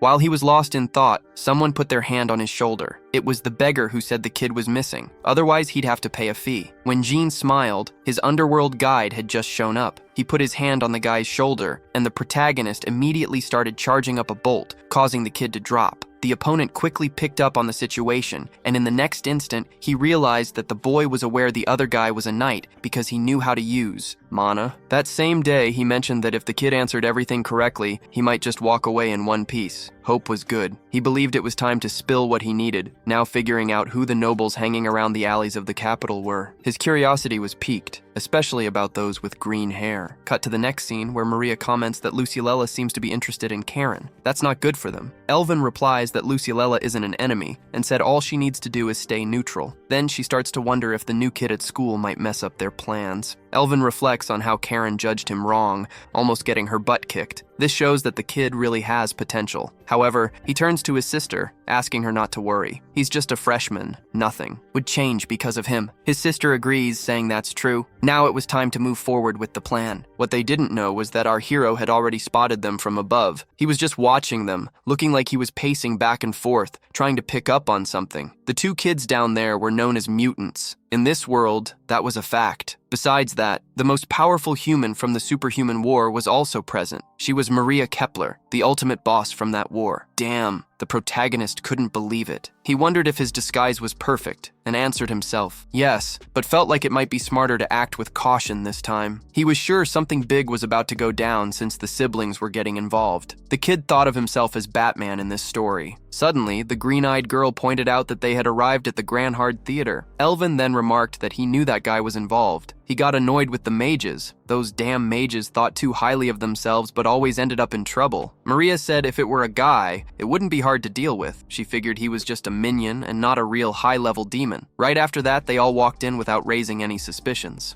Two dwarves up front, dressed like that, there's no way they can be suspicious. But right then, they feel that something is happening on the top floor. Whoa, they're already heading upstairs. It's not the non-existent security that's the problem. The brothers say they can smell a terrible stench of blood and a demonic energy too. Then Ava mentions that she heard this Viscount wasn't just any merchant. A long time ago, he was named one of the successors of the Magic Tower, but it seems he turned it down. Maria, knowing this, says it must be the study room of a wizard. When they open the door, a man with a cigar appears. Our hero wants to get to the bottom of why these prestigious academy students are up here. Right away, Elvin sends the guy off to the theater because he knows this is the dude messing up their plans. Damn, hiding Gud von Baustade. The guy laughs and asks if it's the two of them who are messing with his business and disappearing. Elvin replies that the real criminal here is him, and it's best he stops talking nonsense. This human crushes the cigar and warns him not to mess with the merchants' union, or his whole family will pay the price. Elvin snaps back that he's a demon, and the guy says he already knows everything. He pulls out his sword and claims that nothing will be left of the demons in this empire once he starts the purge. The guy begins to isolate himself and soon realizes that the damn kid is trying to interfere with his plans. He has no idea what the 5 kids are up to, but Elvin is confused. There are only 4 of them. Suddenly, the sneaky one shows up, waving at the gentleman and saying he came to talk to the friend who's ignored him for 3 days. In the original story, that gold of war corrupted a good part of the empire, siding with the demons and gaining multiple allies. He was one of the masterminds behind the whole scheme that resulted in the deaths of the 2 dukes. His name, Delfione, is etched in history, and Ludi was hoping to run into this guy soon. Now he tries to observe better but thinks the translator is messing with him. He believes the enemy's strength is around 4,000 or maybe 34,000. That's a pretty big difference, but our boy remembers it's less than Alex, so it's probably around 4,000. He thinks he might be able to handle it. At that moment, Elvin shoves his sword in the kid's face, questioning his identity. He asks if the young man is here as an ally or an enemy. Ludwig replies that he's obviously here as a friend since they have common objectives. He mentions that minion of the demons. Elvin is shocked because only the top of Kepler should know about something like that. In this moment, our young character claims he belongs to a secret organization aiming to maintain world peace. He reveals that this group is known as the Dora. Ed is curious about why he's using his name now. Elvin, of course, responds that he's never heard of this organization. Ludian then points out that it's different from their own group, which goes by the Psychic Fur. The 2 brothers get a bit uneasy since the kid even knows the name. Pertino then says he has an offer for them. He warns that no matter how much they want to take this guy out, they won't be able to do it in this crowded place. That's because, as vassals of the Demon King, they can't be killed by physical means. Our boy knows they sent Maria, showing they're really focused on this, though the girl still isn't fully caught up in her thoughts. He mentions that the offer is he'll help them take down Gud van Vostade, but for that to happen, they need to form an alliance. He wants to know what Miss Maria thinks. She's shaking, because he seems to know that she's somewhat in charge of this plan.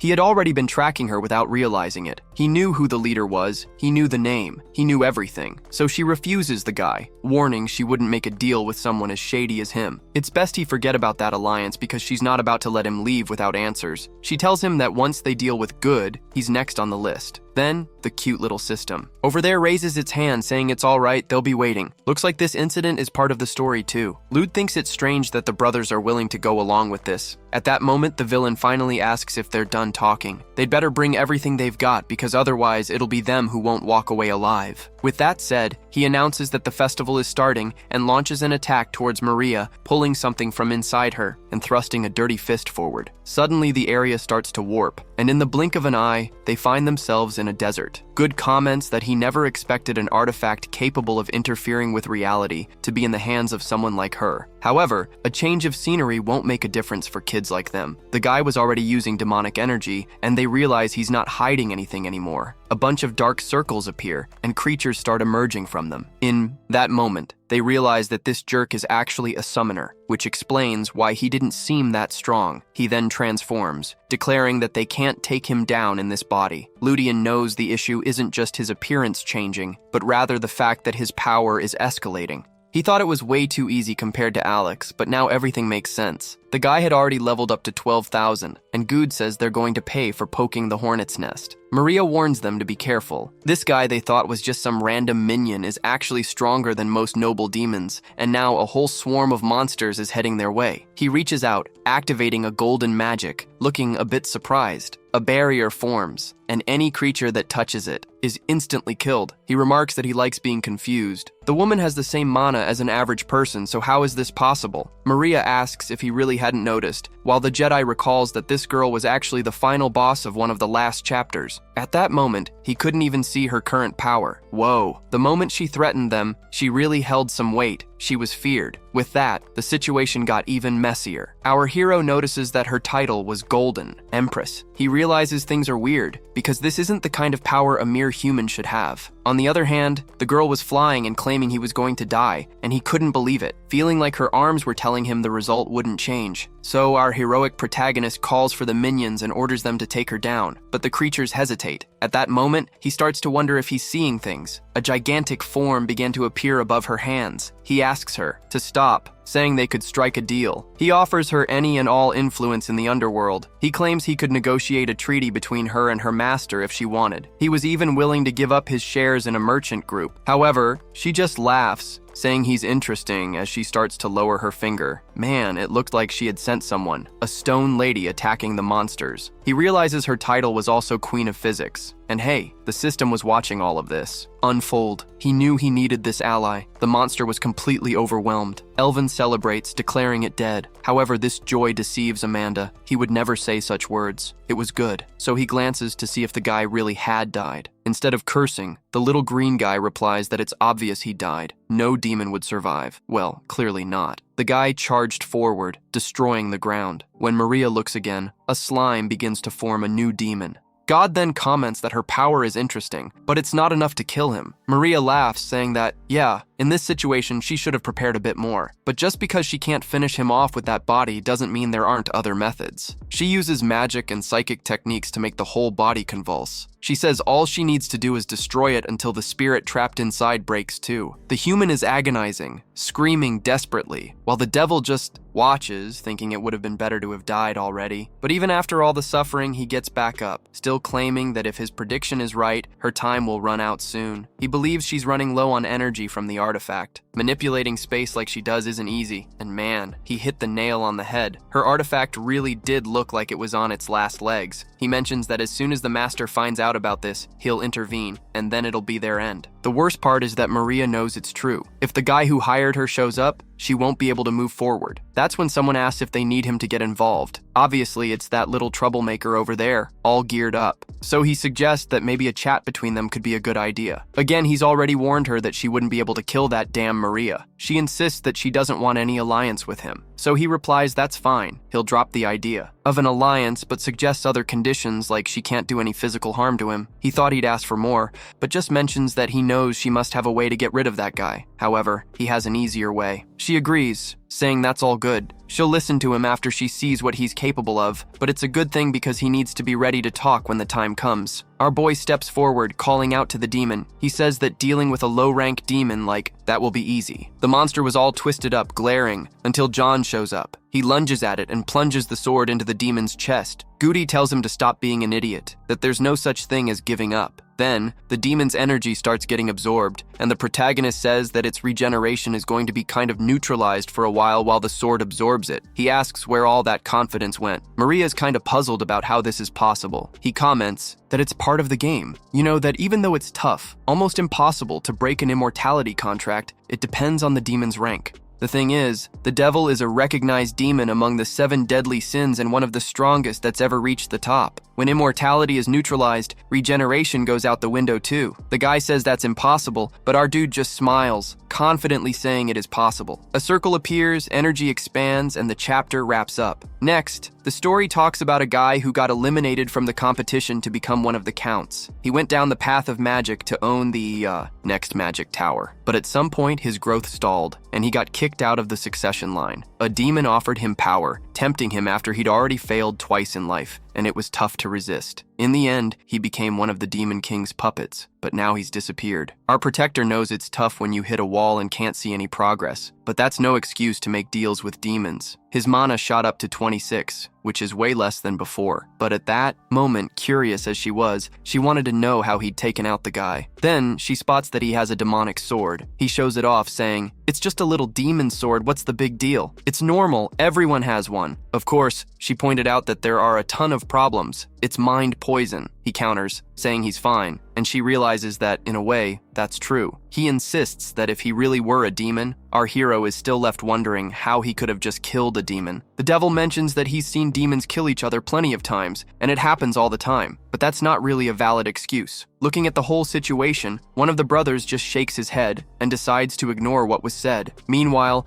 the brothers are giving intense looks. He tries to warn them, suggesting they overlook everything. At that moment, Maria finally comes to a conclusion about how he got the sword. She reflects on his skills, realizing that wasn't essential information. Then he apologizes, explaining that he just reacted on instinct. She thought she'd have to endure this while keeping a promise, and in that time, her curiosity about the kid's offer only grew. Soon after, in Maria's dorm, he finally finds himself in a room with a woman. It had been a while since Rebecca, and the situation didn't look too good, seeing as 4 guys were following him. Maria formally introduces herself as Maria Kepler. The kid introduces himself as Ludian, and seems to like his name. Even his system seems to be considering it. He asks if that's really his name, and then admits he doesn't understand what Ludian wants with all this.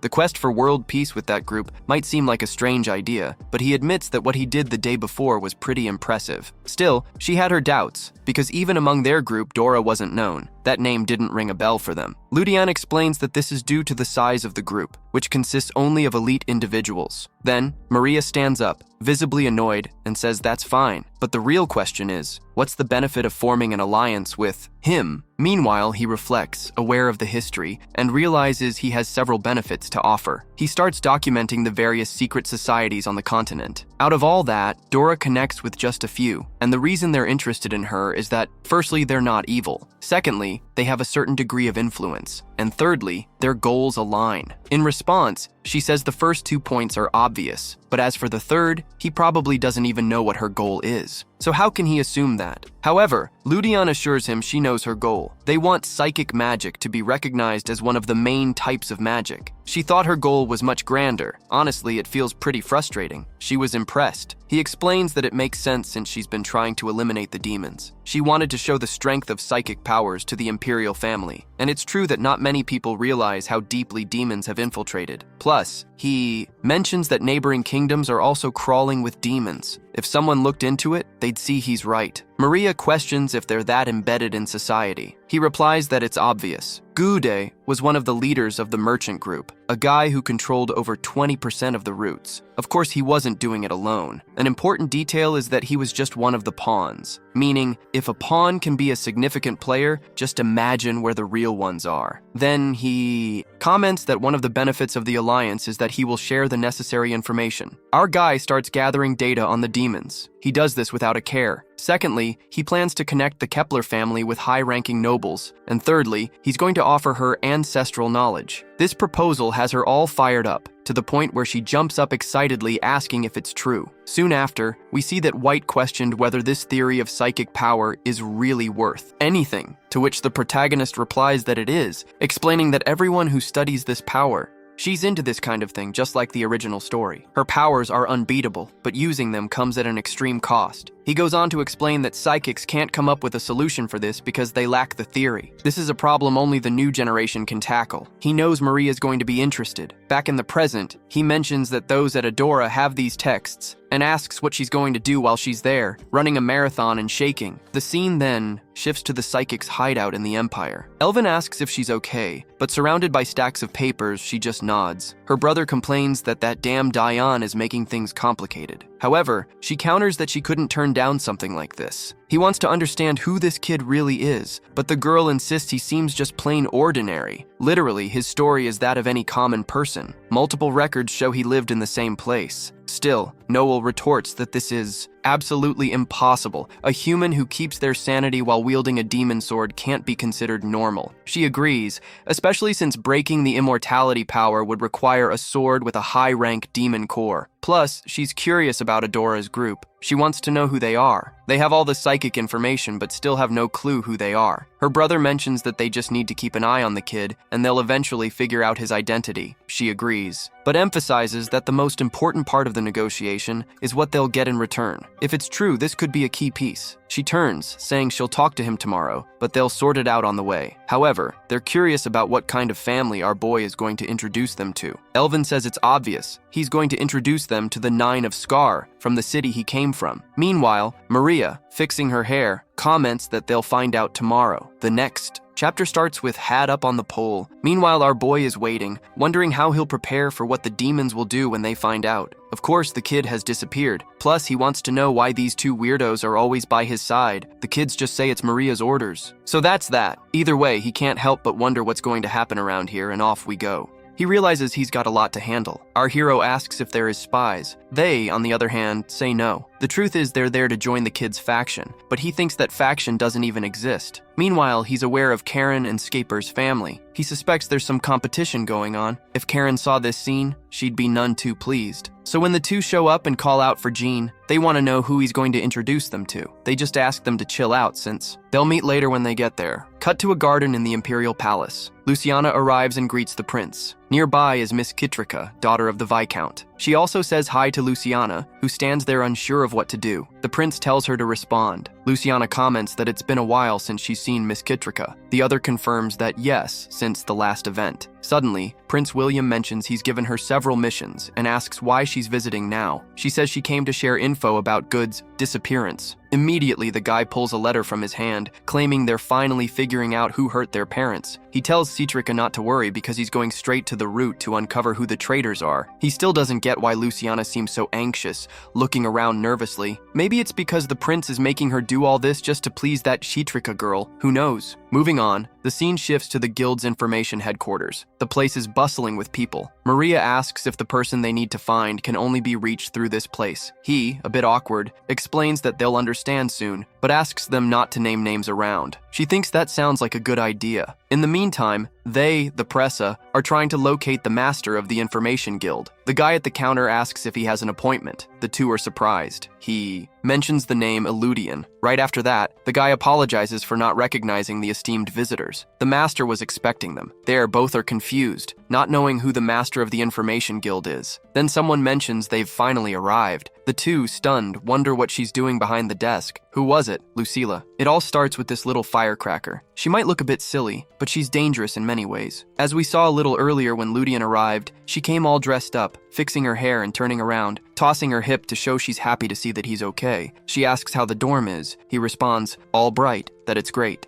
He could live 365 days a year over there, and she can't help but laugh. Our hero brings up something that happened recently and mentions that the place must be a total mess. He also says that the guildmaster must have a lot on her plate, and her shoulders must be pretty weighed down. She lowers her gaze to say something, but then realizes he just called her the guildmaster. Clearly, they weren't on the same page. He then reiterates that he knows she's the Info Guild master. Suddenly, the master pulls out her sword and points it at his neck, demanding to know who he is. He awkwardly replies that she's the one who knows the most. He reveals he's a squire for Colleen and never expected this girl to be so intense, just over a little piece of info. Then she demands to know how he figured out she was the Info Guild master. The guy braces himself to explain and admits he's about to send a huge text, but basically says he realized the Empire would need someone influential, young, and powerful, so he concluded it must be her. She smiles, complimenting his deduction, but points out that it doesn't quite add up and questions how he's so sure. At that moment, our boy reveals that he's the one who let slip the report about the Viscount's disappearance. In other words, he's the one responsible for all this. Lucilla looks confused, watching closely, clearly struggling to believe he could pull that off. He insists, but she just tells him to stop joking around, saying that's not something to joke about. The guy argues that he never claimed to do it all by himself. Obviously, being new at school, he wouldn't have been able to handle everything alone. He offers to explain how he figured out her identity and who helped him with that mission, plus how he also had info about the demons. All of that will be revealed tomorrow at the Info Guild. Meanwhile, over where they are, the Kepler folks are puzzled by the situation. Lucia has her hand on her head, looking impressed with how she got into this mess. It was actually them who took down the rubber Viscount, and they decided they'd work together that week to track him down. Thankfully, everything worked out. When they managed to kill him, they also got tons of information, including the name of the young lady. Still confused, she wanted to understand what her name had to do with the story. She mentions that the third prince was chosen to expand the demon's influence throughout the Imperial Academy. That's going to happen since the demons have adopted a new look.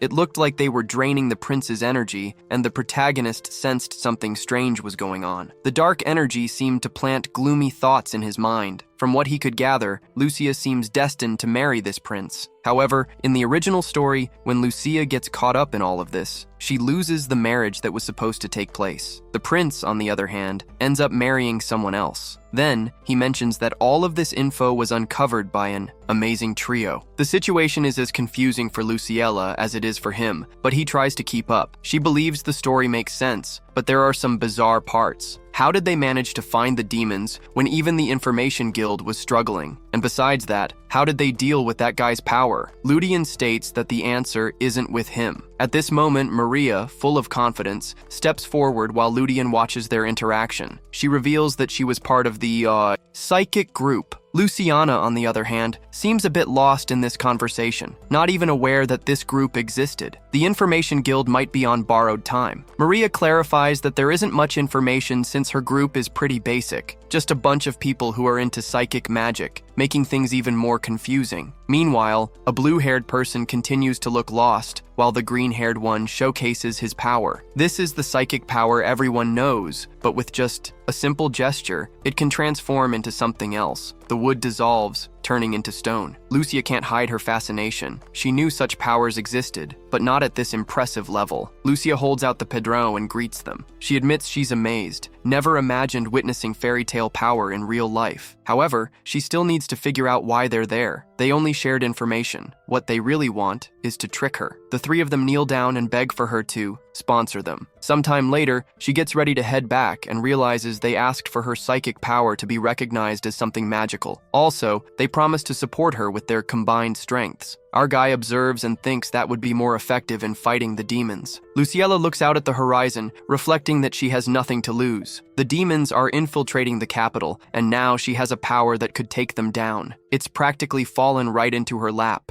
She accepts but needs to consult her family. The three of them, in a laid-back manner, say they'll wait. After a while outside, Maria asks how he knew Luciella was the master of the Information Guild.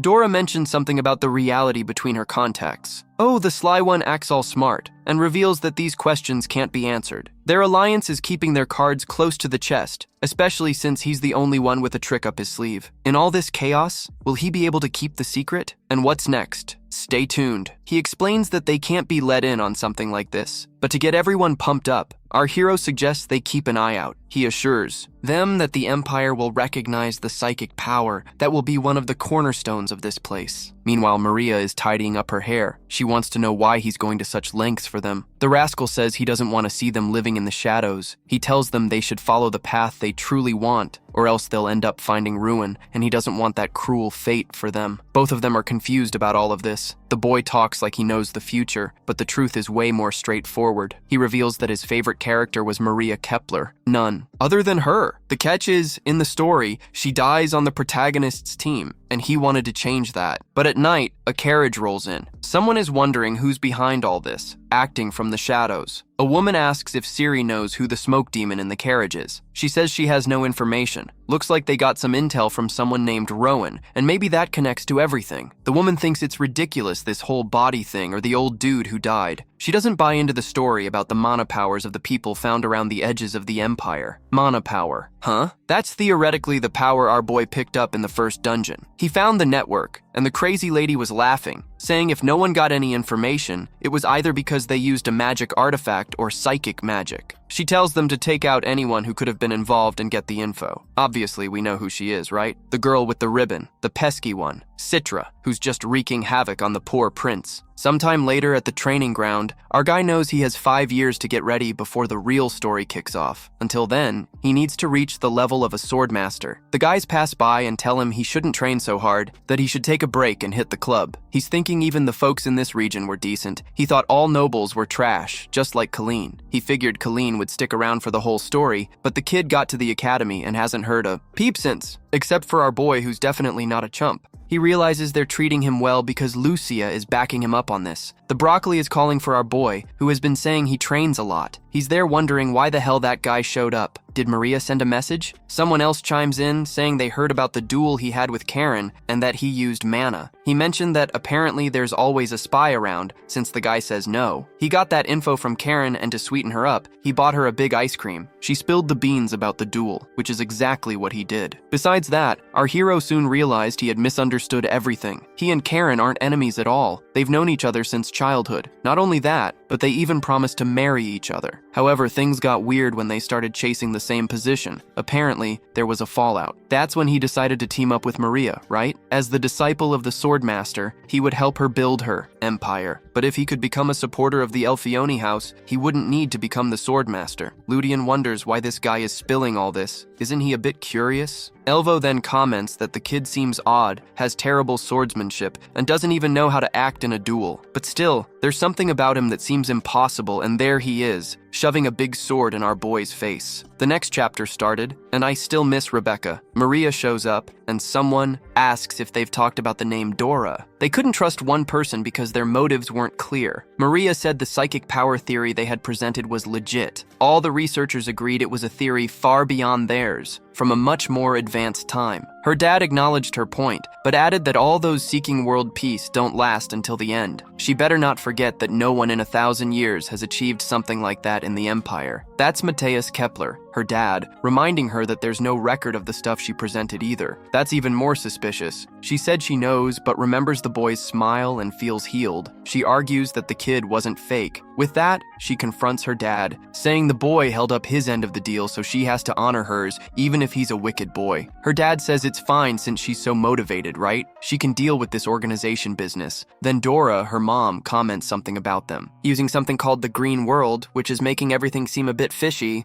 The game was called 7 Colors, and one of them is green, which represents psychic power. But I didn't get it, right? Our boy doesn't have any psychic abilities, and there's a certain fact about that, isn't there? Who knows? They might reveal it soon. But we're back at the moment when the human put that big sword on him again. I had him say right away that the family holds the green world. The thief asks if that's really a problem, and the guy says obviously it is. Less than 10 people should know about this. It seems like he suggested that Maria use this item, and she looked a bit confused, you know? Because he shouldn't know. The kid isn't suspicious at all, so he says he doesn't think it's a big deal. He never said he'd steal the item. Plus, he got that power honestly. They accepted the proposal knowing that psychic powers come from the green world. However, they still seem stuck at the beginner level. He wonders when he actually gained that power, and what he explains. Makes sense. What's even more surprising is that they won't know anything, but he convinces himself that's not true, and notices the little system lying in his head. After taking that out, our boy decides to find a bunch of study books. Not long after, the brothers realize he's been going around collecting skills, and what catches their attention is that he knows too much about their family. He starts to feel like something terrible is coming because of his involvement with the guy. Nothing he does can impress him since this bastard has a sixth sense. He thinks about recruiting that guy too, and then they agree that yeah, he's right, he's really collecting skills. Meanwhile, he thinks that, like Abel, he needs several allies as well. And our boy says he can prove both his innocence and his intentions. Then he notices that if anyone could track any of his movements, there probably wouldn't be a reason to suspect anything. Brockrus asks what he's talking about since Elude says he'll prove they're in a genuine alliance. To him, that's way better than starting a fight that would ruin their partnership. The kid's intention is to make the guy an ally, but deep down, he knows his plan is to turn him into a slave. And the guy agrees. At first, he decides to keep an eye on the kid a bit longer, but he asks him not to try anything funny. That doesn't bother our boy. He doesn't plan to distance himself from this guy until he gets back to his room and sees that the bastard is changing dorms. Someone calls Rebecca. Please, Ludian complains. Claiming that the dorm rules only allow one person per room, that jerk comes back saying that since he's one of the Academy's prodigies, he has the clout to make it work. On top of that, he'd benefit because he's got a lot to teach. Our boy gives him a fierce look, like he's silently saying that this guy could actually be a boss in the real story. Maybe he really has something to teach Elvin Kepler. At 24, Elvin has 4,100 in power. Given his level of status, he's really lagging behind. He looks like he's starving, poor guy. He thinks he's hot stuff, but he should seriously ditch that green hair. At least then he might be able to take down Alex before he transforms. Considering his age, he could be called a little monster. Right now, both of them are pretty weak. Trying to take on a demon is like sticking your head into a tiger's mouth. His plan is to get a helmet that won't break even if the tiger bites. He's just there, a bit lost, totally confused. Not long after, our hero finds himself chatting with Luciana again. She, with her innocent look, mentions on behalf of the Duke of Fione that she accepts the offer. She explains that they should serve loyally and honor the Imperial family. Plus, she tells Elvin that as proof of their alliance, he'll start training under Kyatel. Clearly, Elvin isn't thrilled about this news since he looks downright scared. At that moment, she wants to know what Ludian is going to do next. Suddenly, someone pops up and whispers that the Viscount of Speed has given his adopted daughter to the third prince. This new info makes everything fall into place instantly. Luciel asks if he's implying that this girl is connected to the demons. He replies that maybe so, but it's worth investigating. Still, regardless of that, a parasite like her needs to be dealt with. Unfortunately, this hits our boy hard. Right then, a crying and frantic woman shows up. Clearly distraught, she claims that parasites are really a problem. Then Had shows up, making his way over to our boy. He warns that he's the real demon in this story. Calmly, he wants to know what the next steps will be. Then, he reveals that the demons have already infiltrated the army and the nobility. The first goal is to expose them and then eliminate all their members. But for that, he needs to get stronger. He mentions a dungeon that would be perfect for that. The seal remarks that he must be going insane. She points out that they're in the capital, where there probably isn't even a dungeon. He, however, mentions that there's actually a dungeon right in the capital. There are 3 dungeons, but 2 of them aren't related to the demons, so he decides to leave those aside. He says that he and Elvin will tackle this together. This place is perfect to kick off their plans. Cut to the final catacomb. Compared to the little fools they ran into earlier, there are just a few skeletons here. It seems like Luciella has been here before too, as she's having a blast. Ludian notices a huge smile on her face. For someone who came here just to grind, those 2 tricksters are in the background wondering when their turn will come. They're just here to gain some experience. At that moment, Ludian reflects that things haven't gone as planned. He realizes they're there for an important reason, and he needs to find something out. Moments later, the scene shifts. We see Luciella looking quite healthy, thinking about what's been said regarding the dungeon. She seems startled to learn that there's one in the capital after all. She doesn't know anything about it, but she's already shining, believing in our guy. She comments that it's fascinating information, and our heroine is bursting with theories about what's ahead. She enthusiastically talks about how amazing everything is going to be, even though our boy is trying to dissuade her. In this cheerful atmosphere, she feels ready for the adventure, turning her head in excitement. She's really pumped, getting herself fired up to go all in. However, our hero has a few worries. He doesn't want to share a particular loot he's got his eyes on. Alvin points out that the princess, beside the prince, is strong, and any help is welcome. Maria, overhearing this, immediately chimes in that if that's the case, she'll help out too. Even though her body feels a little stiff, her energy is contagious. As if that wasn't enough, the girls are super hyped. Luciella, for example, is thrilled to see her psychic powers in action. Meanwhile, Diana believes they've pretty much made up their minds, and before long, they're at the entrance of the catacomb. Luciella shows up all geared up for the mission, packing a mithril sword, a silver dagger, and a special item for purification. Even though she's an expert with long swords, she decides to take the smaller one since space is tight. Then, Ludian takes the chance to ask if she knows where he can sell some gold. Honestly, she tells him that at the House of Etiquette, they can make a good sale. He reveals he's been holding on to everything since that dance and is afraid people will find out, which could cost him his life. On the flip side, she mentions that the Klepper merchant group is strong, and maybe, if his situation gets tricky, he must be negotiating with them right now. He shoots a wary glance. Lucia realizes they were never really on the same team, and the tension is palpable. She strides up defiantly and jabs him, wanting answers. Luckily for him, she trusts him already. He thanks her and says it's time to take action because danger is lurking ahead. Meanwhile, Had interrupts, urging him to stop lying. He emphasizes that lies never last. Soon enough, he finds himself facing a massive tunnel that seems endless. Maria asks about the place, and he admits he doesn't know much about it. Apparently, there should have been a gravekeeper, but that person has vanished. He mentions that many from the past are buried there, and it seems the place has been forgotten, especially by necromancers. It's the perfect location. She questions if it's really what it seems, and he tells her it's actually a being from the netherworld, from that realm divided into 7 colors. The netherworld represents the color black. These are creatures that can access this plane with the help of demons.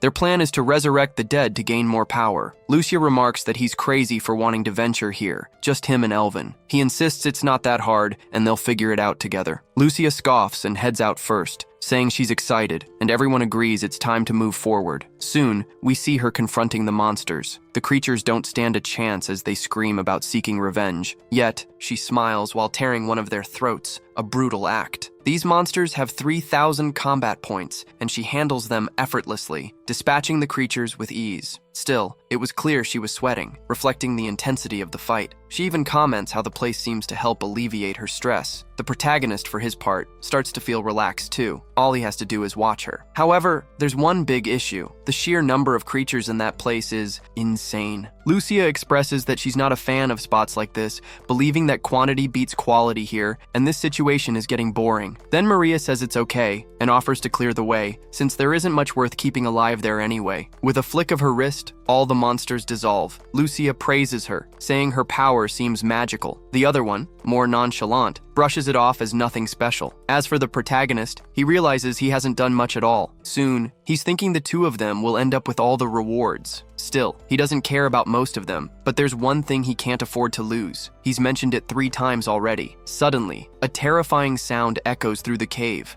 A sinister energy filled the air. Clearly, it was a creature from the nether and much more powerful. Still, the girls were huddled together, blushing, chatting as they happily led the way. Our guy was still trying to figure out what they were doing there. Soon enough, he found himself in a room littered with skulls scattered across the floor, and the place felt like some sort of coliseum. Ludian remarked that it seemed like an execution chamber. In fact, those weren't people watching. They were the souls of those who had been executed. Suddenly, a monstrous being from the nether appeared in the middle of the dungeon. It seemed curious about how they found it there. Elvin instantly recognized the creature as a Baphomet. He shouted out, proclaiming himself a servant of the Demon King. Maria couldn't hide her disgust as she faced the monster. Meanwhile, Esparta, calm, reflected that this monster looked like it had experienced physical destruction from passing through a portal. Along with Dinho, he found that strange, especially since the creature seemed to be just fine. But the demon interrupted, firmly stating that the monster wouldn't talk to humans unless it was absolutely sure. He warned that this monster would try to negotiate using some form of temptation. Trickery would be the perfect trap for a human. Then things took a turn for the worse. Out of nowhere, the Baphomet screamed that they were humans, and chaos erupted unexpectedly. The Baphomet made a death threat, cursing. It promised to kill them all. Ludian countered that the demon was wrong, but reminded everyone to be cautious since this monster had curse magic. The worst of which was that when it was about to die, it would summon something from the nether. Through all this, Ludian seemed more interested in something else. It looked like the guy was carrying something. He didn't know if that huge sword was dangerous, but Andy could sense the monster's essence and noticed an attack coming. Elvin understood that a hit from that sword would annihilate him. The monster then lunged at Ludian, and the battle was about to get serious. However, Maria used her magic to create a massive golden shield. The monster continued its assault. Honestly, our hero thought she had built a barrier, but she had provided protection for everyone. Whoa, she really means business. Lucia knew that with her around, the situation could be handled. Shortly after, Lucia and Elvin charged towards the boss. They zoomed past, quickly slicing at its heels, but the monster was in agony. Maria even seemed bored, commenting that this was way less impressive than she expected. Our boy reflected on his previous plan. He wanted to use the demon's power.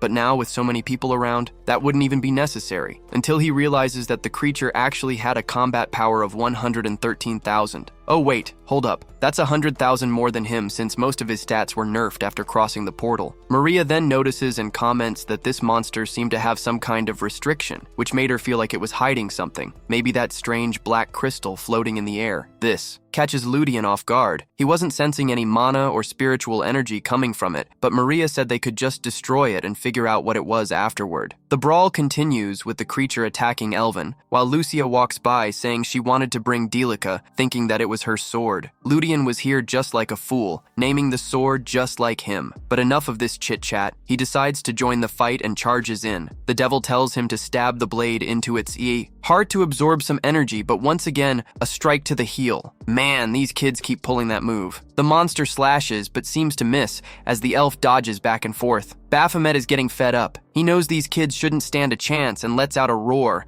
saying he won't forgive any of them. Our boy warns everyone that the beast is probably about to unleash a curse before it dies. Everyone thanks him for the heads up, and he comes at it again from behind, saying he'll finish this fast. The monster unleashes a full-on assault on Elvin, who at least manages to defend himself, but he's curious, wondering if Ludian really thinks the two of them can handle this. He tells his senpai to stop complaining, and Baphomet keeps getting stressed out because he doesn't understand what's up with the barrier. Then he notices the human girl and blames her. He's about to attack Maria, but our guy jumps in, guess what? Sending another wave of slashes to the heel. Finally, the pole technique works. The monster drops to its knees. It took a while, but it finally happened. Baphomet screams that if he had more time, it would be easy to win, while Evelyn points out that this thing is weird, does a ton of damage, and just complains. But the monster smirks and says he's not going to disappear that easily. Even if he has to go all in, he won't let those who humiliate him leave unscathed. Everyone here is going down with the demons. Ludian is shocked because this creature is mentioning demons. It was a monster from the nether. And then Baphomet flings his giant sword to the side. Luciana wonders if the beast gave up fighting, but the monster grins in a creepy way. All eyes turn up as he stretches his arm and touches his own chest. At that moment, Maria warns everyone to be careful.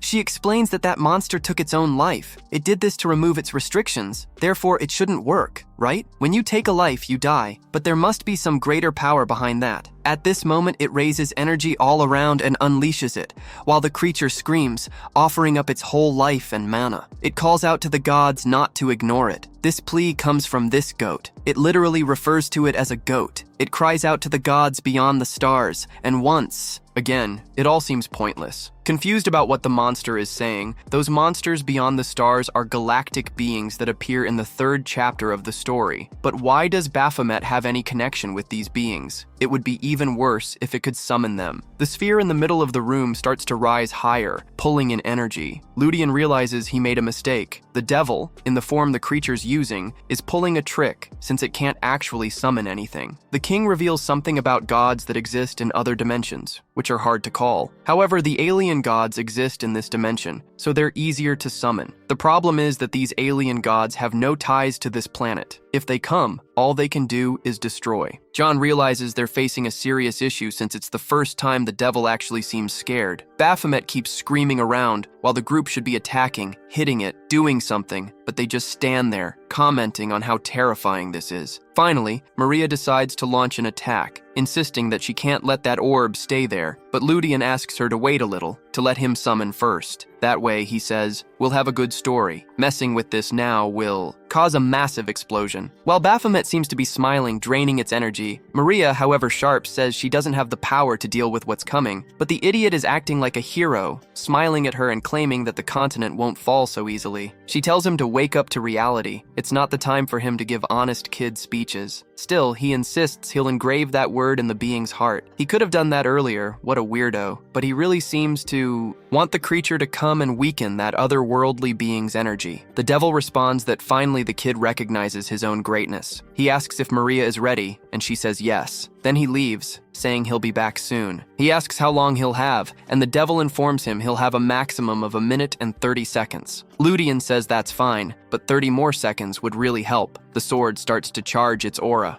He mentions that every time he uses that power, it feels like his life is being cut short. The devil confirms something mind-blowing. Not using such a powerful ability means sacrificing a few years of his life. Only now does Lucia realize that our boy has a demon sword. While the two brothers are discussing out of curiosity just how long he could hold out, they were already using something like that when Lucia asked why everyone knew except her. But at that moment, Ludian had already moved in and launched an attack. It looked more like a blue orb than the creature's body, but he kept gripping the sword's hilt, thinking that Maria's barrier would hold firm. Then he made a slash there, believing he had cut through the barrier protecting him. This made the goat command the creature to back off, questioning what that energy was. At that instant, the monster recognized the devil in front of it and asked why he was there. It even wondered if it had been sealed during the angelic war. The devil replied that knowing this meant it really had to be taken down. Our lad then unleashed a powerful strike right at its neck. The blow seemed to pierce through the monster's body, as the devil prepared to send Baphomet back to the Demon King with a little greeting. The creature was writhing in agony, the crystal floating above it and the energy getting sucked in, causing it to become all emaciated. However, Ludian was dealing with a small issue. He wanted to channel demon energy to Had, not to the devil. After all,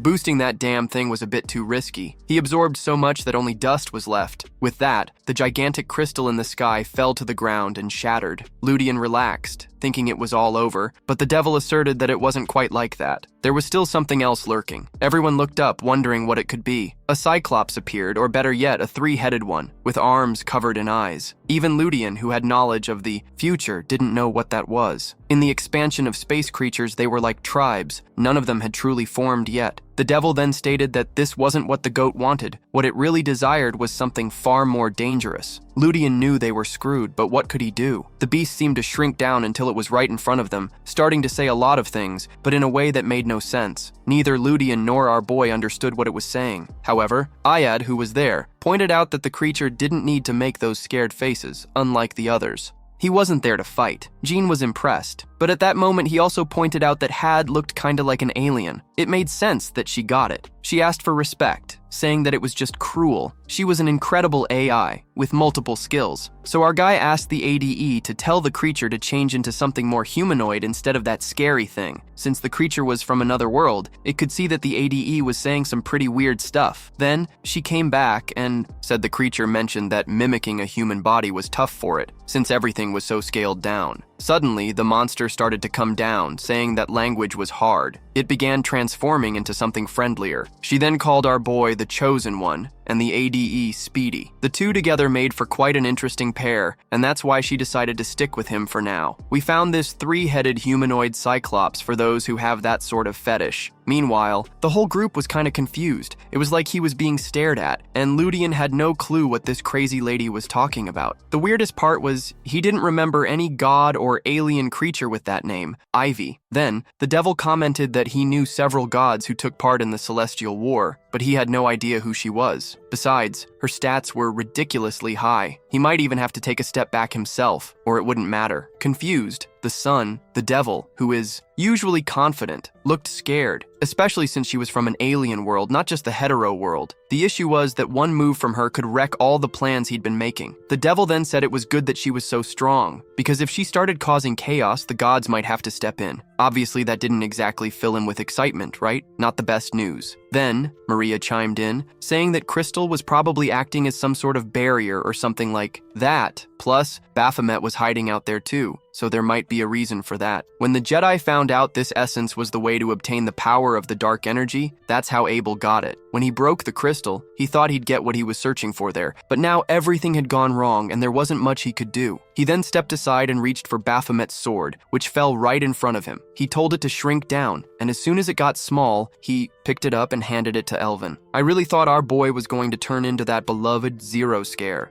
With the little sword, the broccoli's a bit confusing, right? It can accept something like that. Our guy says he already has this one, which is way better. Maria mentioned that Luciele might want it, especially since she wields a sword. She's shaking over there, saying it's no big deal, that she can't take it since she already has hers. Elvin said that's fine, so it'll just be for him and our boy. Even though it doesn't capture the essence of Baphomet, it feels like it wasn't worth it. He gained a little experience and leveled up some more. Wow, our boy's at 1900, he's really broke. That Alex back at the start had 3,500, or maybe his powers just kind of bugged. He claims the amount of mana he has is the same as a high-rank mage. At that moment, Lucilla asks how they're going to deal with that girl who just showed up, staring and trying to figure out what the problem is. Lucilla wonders if Evelyn's going to keep following Ludian. He said yes. She explains she can even cover her identity or something like that. The problem is, she doesn't understand why that girl showed up, what she's doing here, or why she's interested in Ludian. Plus, the scariest part was the indifference she was showing to everyone's presence. It was almost like no one was a threat. Only our boy knows how powerful she is, but the others should know. The girl was born from a freaking space monster. Every day she asks why she's going to follow. She replies that it's definitely fun. It's interesting to note that everyone wants to follow him because of that. She asks if she's just going to be another piece of gear, maybe something that turns into an earring on his ear. Unfortunately, our kid is actually thinking it over. He remembers the devil said the same thing and mentions that it was interesting. What he doesn't get is why all the deities think his path will be so fun. The truth is, he's just trying to survive. He squats down, asking if she's going to mess with his plans, and she simply replies no because that wouldn't be fun. Besides, it might be a bit of a hassle. He then asks her to explain, but she says she's not in the mood, probably just being concise. She doesn't want to interfere in the god's business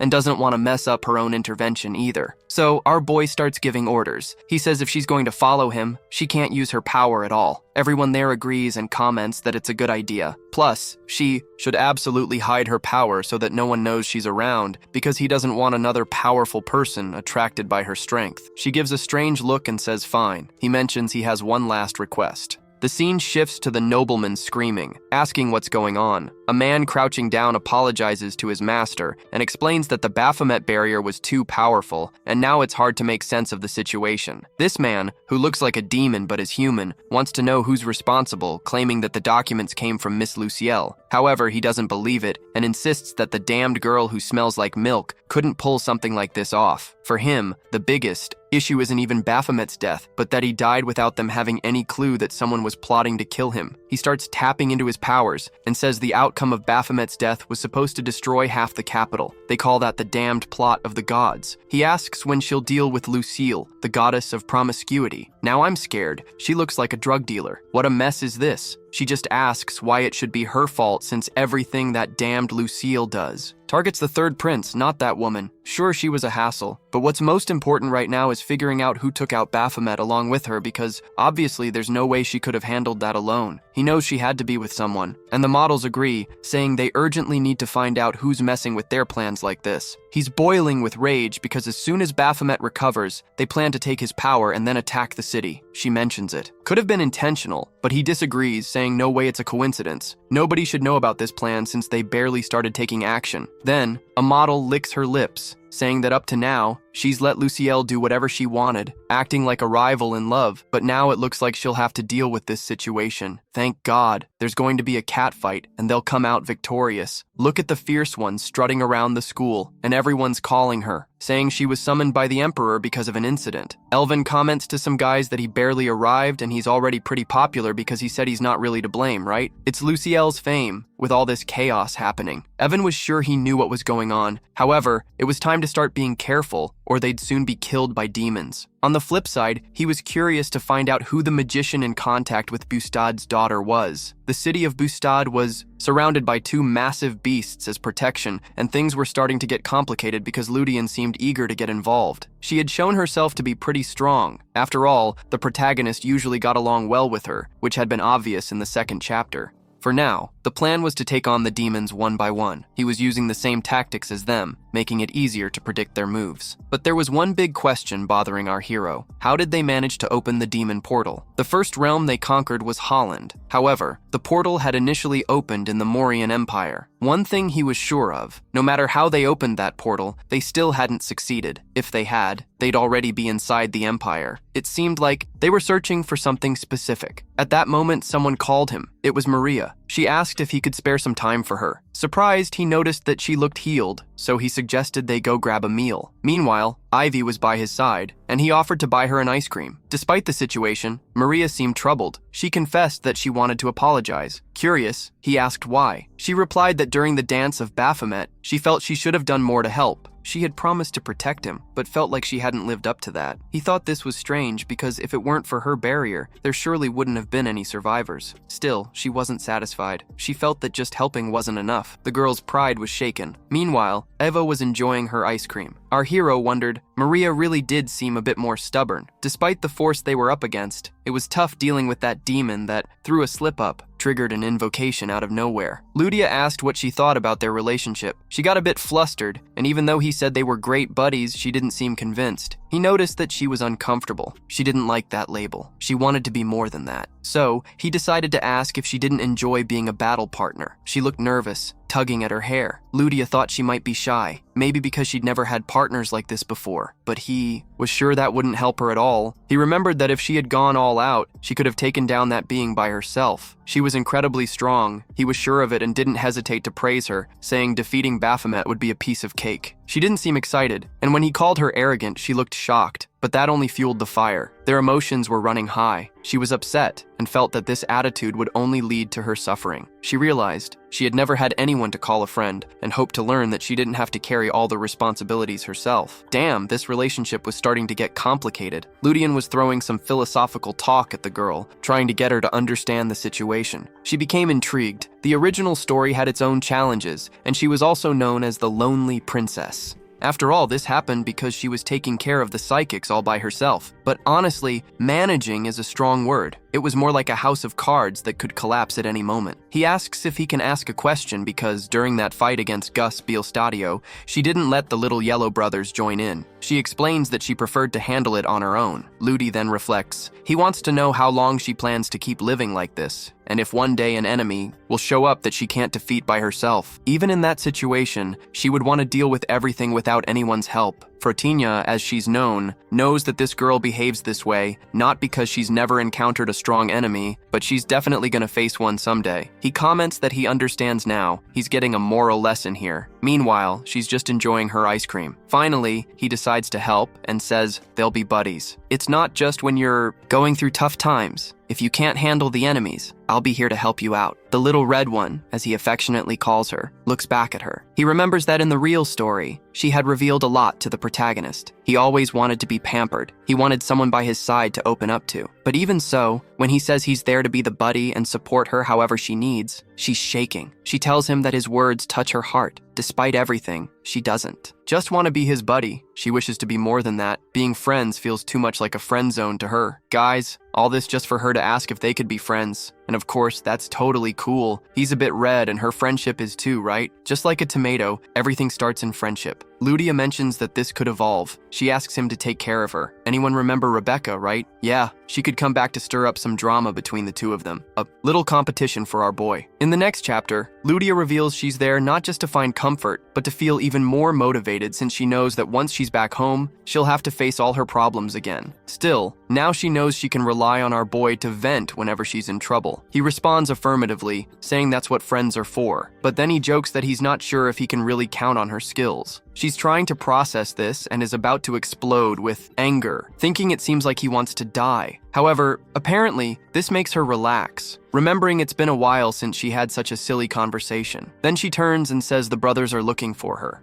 She thanks him, saying she had fun today, and says goodbye. Meanwhile, Ludian wonders how he can ensure she becomes really strong in the future, especially since in the original story, she got strong by working alone, but he has plans to help. While Eva asks for more ice cream, Ludian notices she's a bit strange and asks for another scoop. However, Eva comments that the ruin was narrowly avoided, which makes Ludian think. At that moment, he realizes she knew that in the end, Maria would end up in trouble, but she states it was almost avoided. He wants to figure out how to prevent these problems, but obviously Ivy isn't going to reveal that to him. As he walks through the city, he thinks that now he's friends with Maria, all shining and bright. Oh man, he just turned all red out of nowhere, right? Seems like the confident psychologist is done for, apparently. In the original story, she becomes extremely strong, gets rejected by the wizards, and ends up caught up in the schemes. of the models, getting chased. But he won't let that happen this time. The models, Miss Didi, that guy Elidios, and another demon named Marbas, are the bastards lurking in this city and need to be purified. The issue is the models. First off, she's aligned with the third prince and still wants to snatch Luciella's position, and she's strong. He asks the devil if there's a chance he can beat these guys, and he answers that in ancient times, those three were already famous and powerful. So 1,000 years later, it's obvious they're way beyond the kid. Even with part of their powers sealed, they were still very strong. Of course, the stronger our boy gets, the higher the odds will be. He's eager to level up and put an end to that cursed plan, whatever his tribe and the state are plotting. He's ready to shake things up. However, his expression changes when he comes face to face with her. Next to her, hey, whoa, it's Colleen making our boy lower his head because Miss Citra is talking to him. Wow, it's been a while since Lucas was treated like that, hasn't it? Man, I think you've forgotten what life is like for a poor kid like him. He pretends to be clueless, asking who the girl is. Oh, I never knew, never heard of her. She starts putting magical orbs into play, saying she made a mistake thinking he knew who she was. Her name is Citribalostade. The boy is bold and claps, saying she must be the one with a peculiar relationship with the third prince. Of course, she'd be biting her lip. She claims those rumors are unfounded while wondering,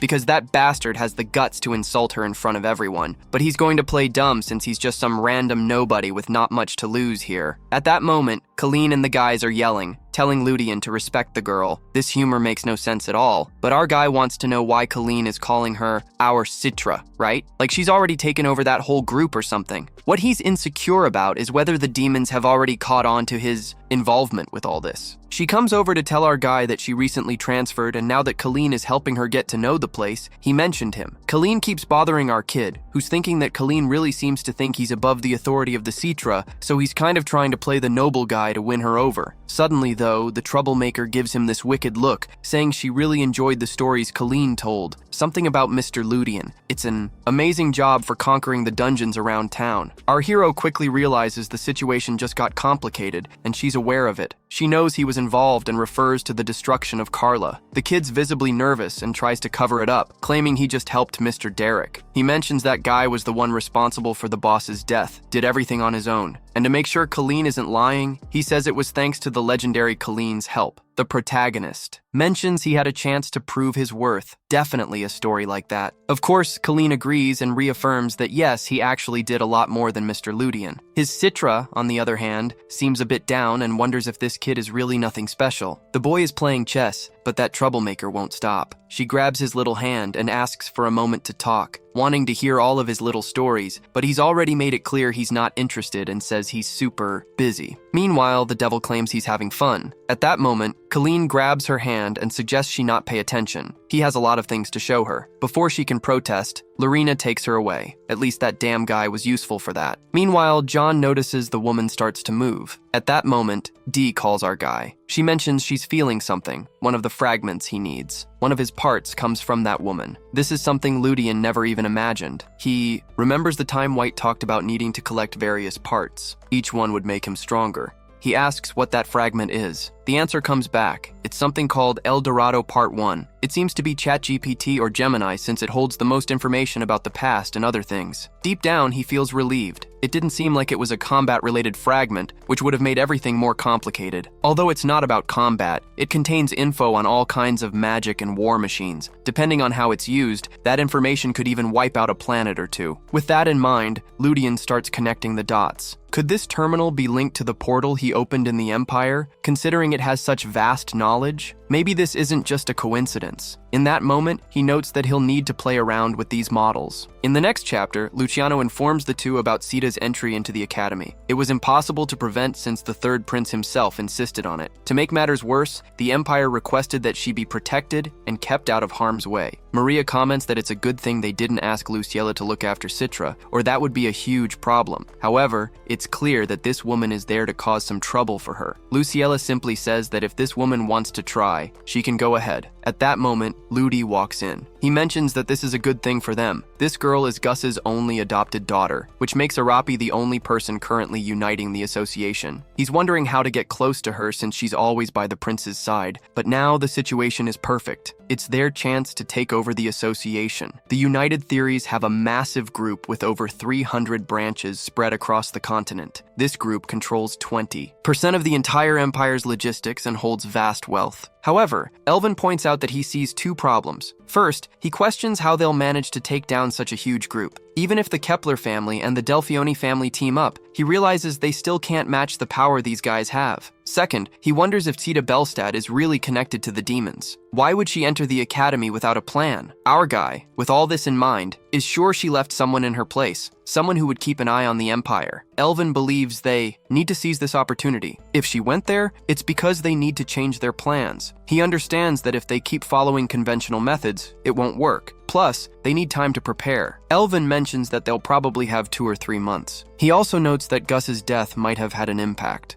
So their plans, right after he died, she hit the academy in just a week. Ludian suggests that maybe Citra took over the company, and for her, the perfect method might just be using force. Maria chimes in, thinking it's likely she eliminated everyone to gain control, and Ludian knows that would be easy for her. Also, the authority of the models allows for some serious brainwashing. With that kind of power, organizing the campaign and taking control is a piece of cake. Elvin suggests freeing the people under her control and turning them into allies, but Ludian disagrees, arguing that they're there to devour. He questions the point of freeing those who were subordinates. Elvin wants to understand this whole devouring thing, saying he'll swallow everyone from the Theory Association. Ludian tells him to cut it out with that talk. He doesn't want to hear more about it. He talks about how he plans to take down the Bustede family. Lucia then says that's crazy, that they can't act like that anymore, especially now that Siltree is in town. He replies that it's exactly because she's an adopted daughter. Her inheritance was granted because Gus didn't have any relatives. That happened because when he lost his soul to the demon, he wiped out all his descendants. And of course, with the third prince in the mix, regular folks don't stand a chance. However, if there are no relatives, they could just create one. Besides, he has a ring that symbolizes the Belstad family. He asks if he really got it when Gus passed away and confirms that he did. Deeply convincing, he adds that he can't devour everyone alone. A plan is needed. Luciella responds that even though he has the symbol of the family head, it's still a scam. He just needs to convince the prestigious Delphioni family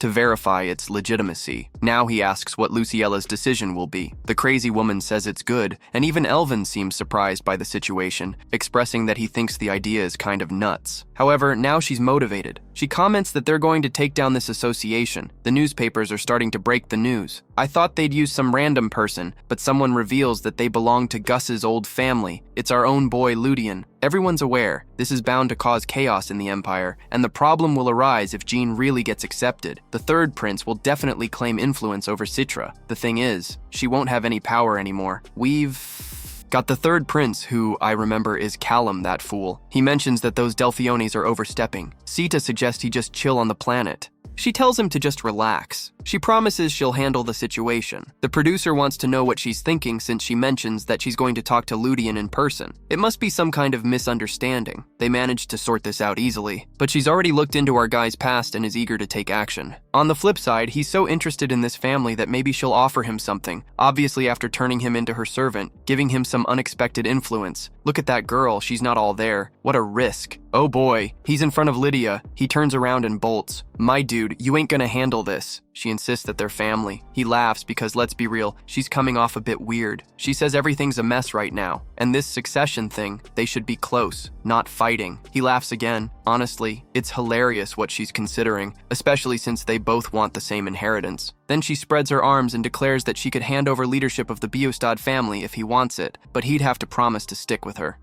Here comes the dark side. He asks if that's really what she wants. She's already drooling, saying he walked right into her trap, activating her super powerful abilities. Oh man, he's also been commanded to take a break. She claims she doesn't just want that leadership position, he must be thinking about getting rid of Luciella too. So why not mess up her plans? If our guy supported her, she'd make sure Luciella became his servant. That way, he'd get pleasure, money, honor, and everything he desires. He admits that without a doubt everything she's saying is completely insane. Oof. The girl looks shocked, not getting it. She asks if he wants her to repeat that. She steps back a bit and wants to know how he's doing. So she's already tapped into that devilish authority, which is absolute. Ed is smiling and comments that compared to the devil's attempt, that was pathetic. At that moment, Citra demands to know who it is. The only ones who escape her power are Dragonborn or some descendant of a god. He just comments that it's funny. Everyone is curious about his identity. Plus, he notices she talks a lot like Miss Carvalho. At that instant, Citra reveals that now she knows who broke the blood tomb. The problem for her is that if her wicked authority doesn't work, things get complicated. He realizes it's not going to work. He concludes there's no way out. She'll wipe him out. The rascal was just sitting there, getting comfortable, and says to, "Ladies, this is the model who wants to feel at home," leaning on Aligos and Marbus, who were struggling to open that gate. She keeps getting more and more irritated, sits down, and demands to know who he is already. Not only did he know her identity, but he also knew everything about her surroundings. Dodoy, however, says it's none of his business to know who he is. Actually, he was there to get straight to the point. He suggests that Miss Sill should push for an alliance with him, since he knew that until the moment she opened the demonic gate, everything happening to her was meaningless. Plus, he reckoned it would probably take at least 3 or 4 more years. She was getting increasingly frustrated, especially since he even knew the dates. At that moment, she started thinking that no matter how strong he was, even if it cost her life, she had to eliminate him right there. He laughed, saying she was resorting to an extreme solution, but if she was anxious, she could give it a shot. However, once she acted, everything she had planned would fall apart. Eventually, she gave up and wanted to know what he wanted since he replied that he had already proposed the alliance. Moreover, she had to understand that she was the one who invaded his territory first. Poor thing, she didn't get this whole territory thing. He thought this kid wanted to play some 7th dimensional chess. He was talking without caring about who she was, since he could wipe out her group whenever he wanted, and didn't care about that gate at all. The problem was that all the other realms also had their own issues, so she'd have to compensate him properly and maintain a non-aggression pact. Of course she wanted to know, right? What's the price for that? The kid inside was smiling, saying it was simple. She'd have to hand over the trade association. He knew this was financially inconvenient, but nothing mattered when the gates opened. Plus, they would be forbidden to touch any member of the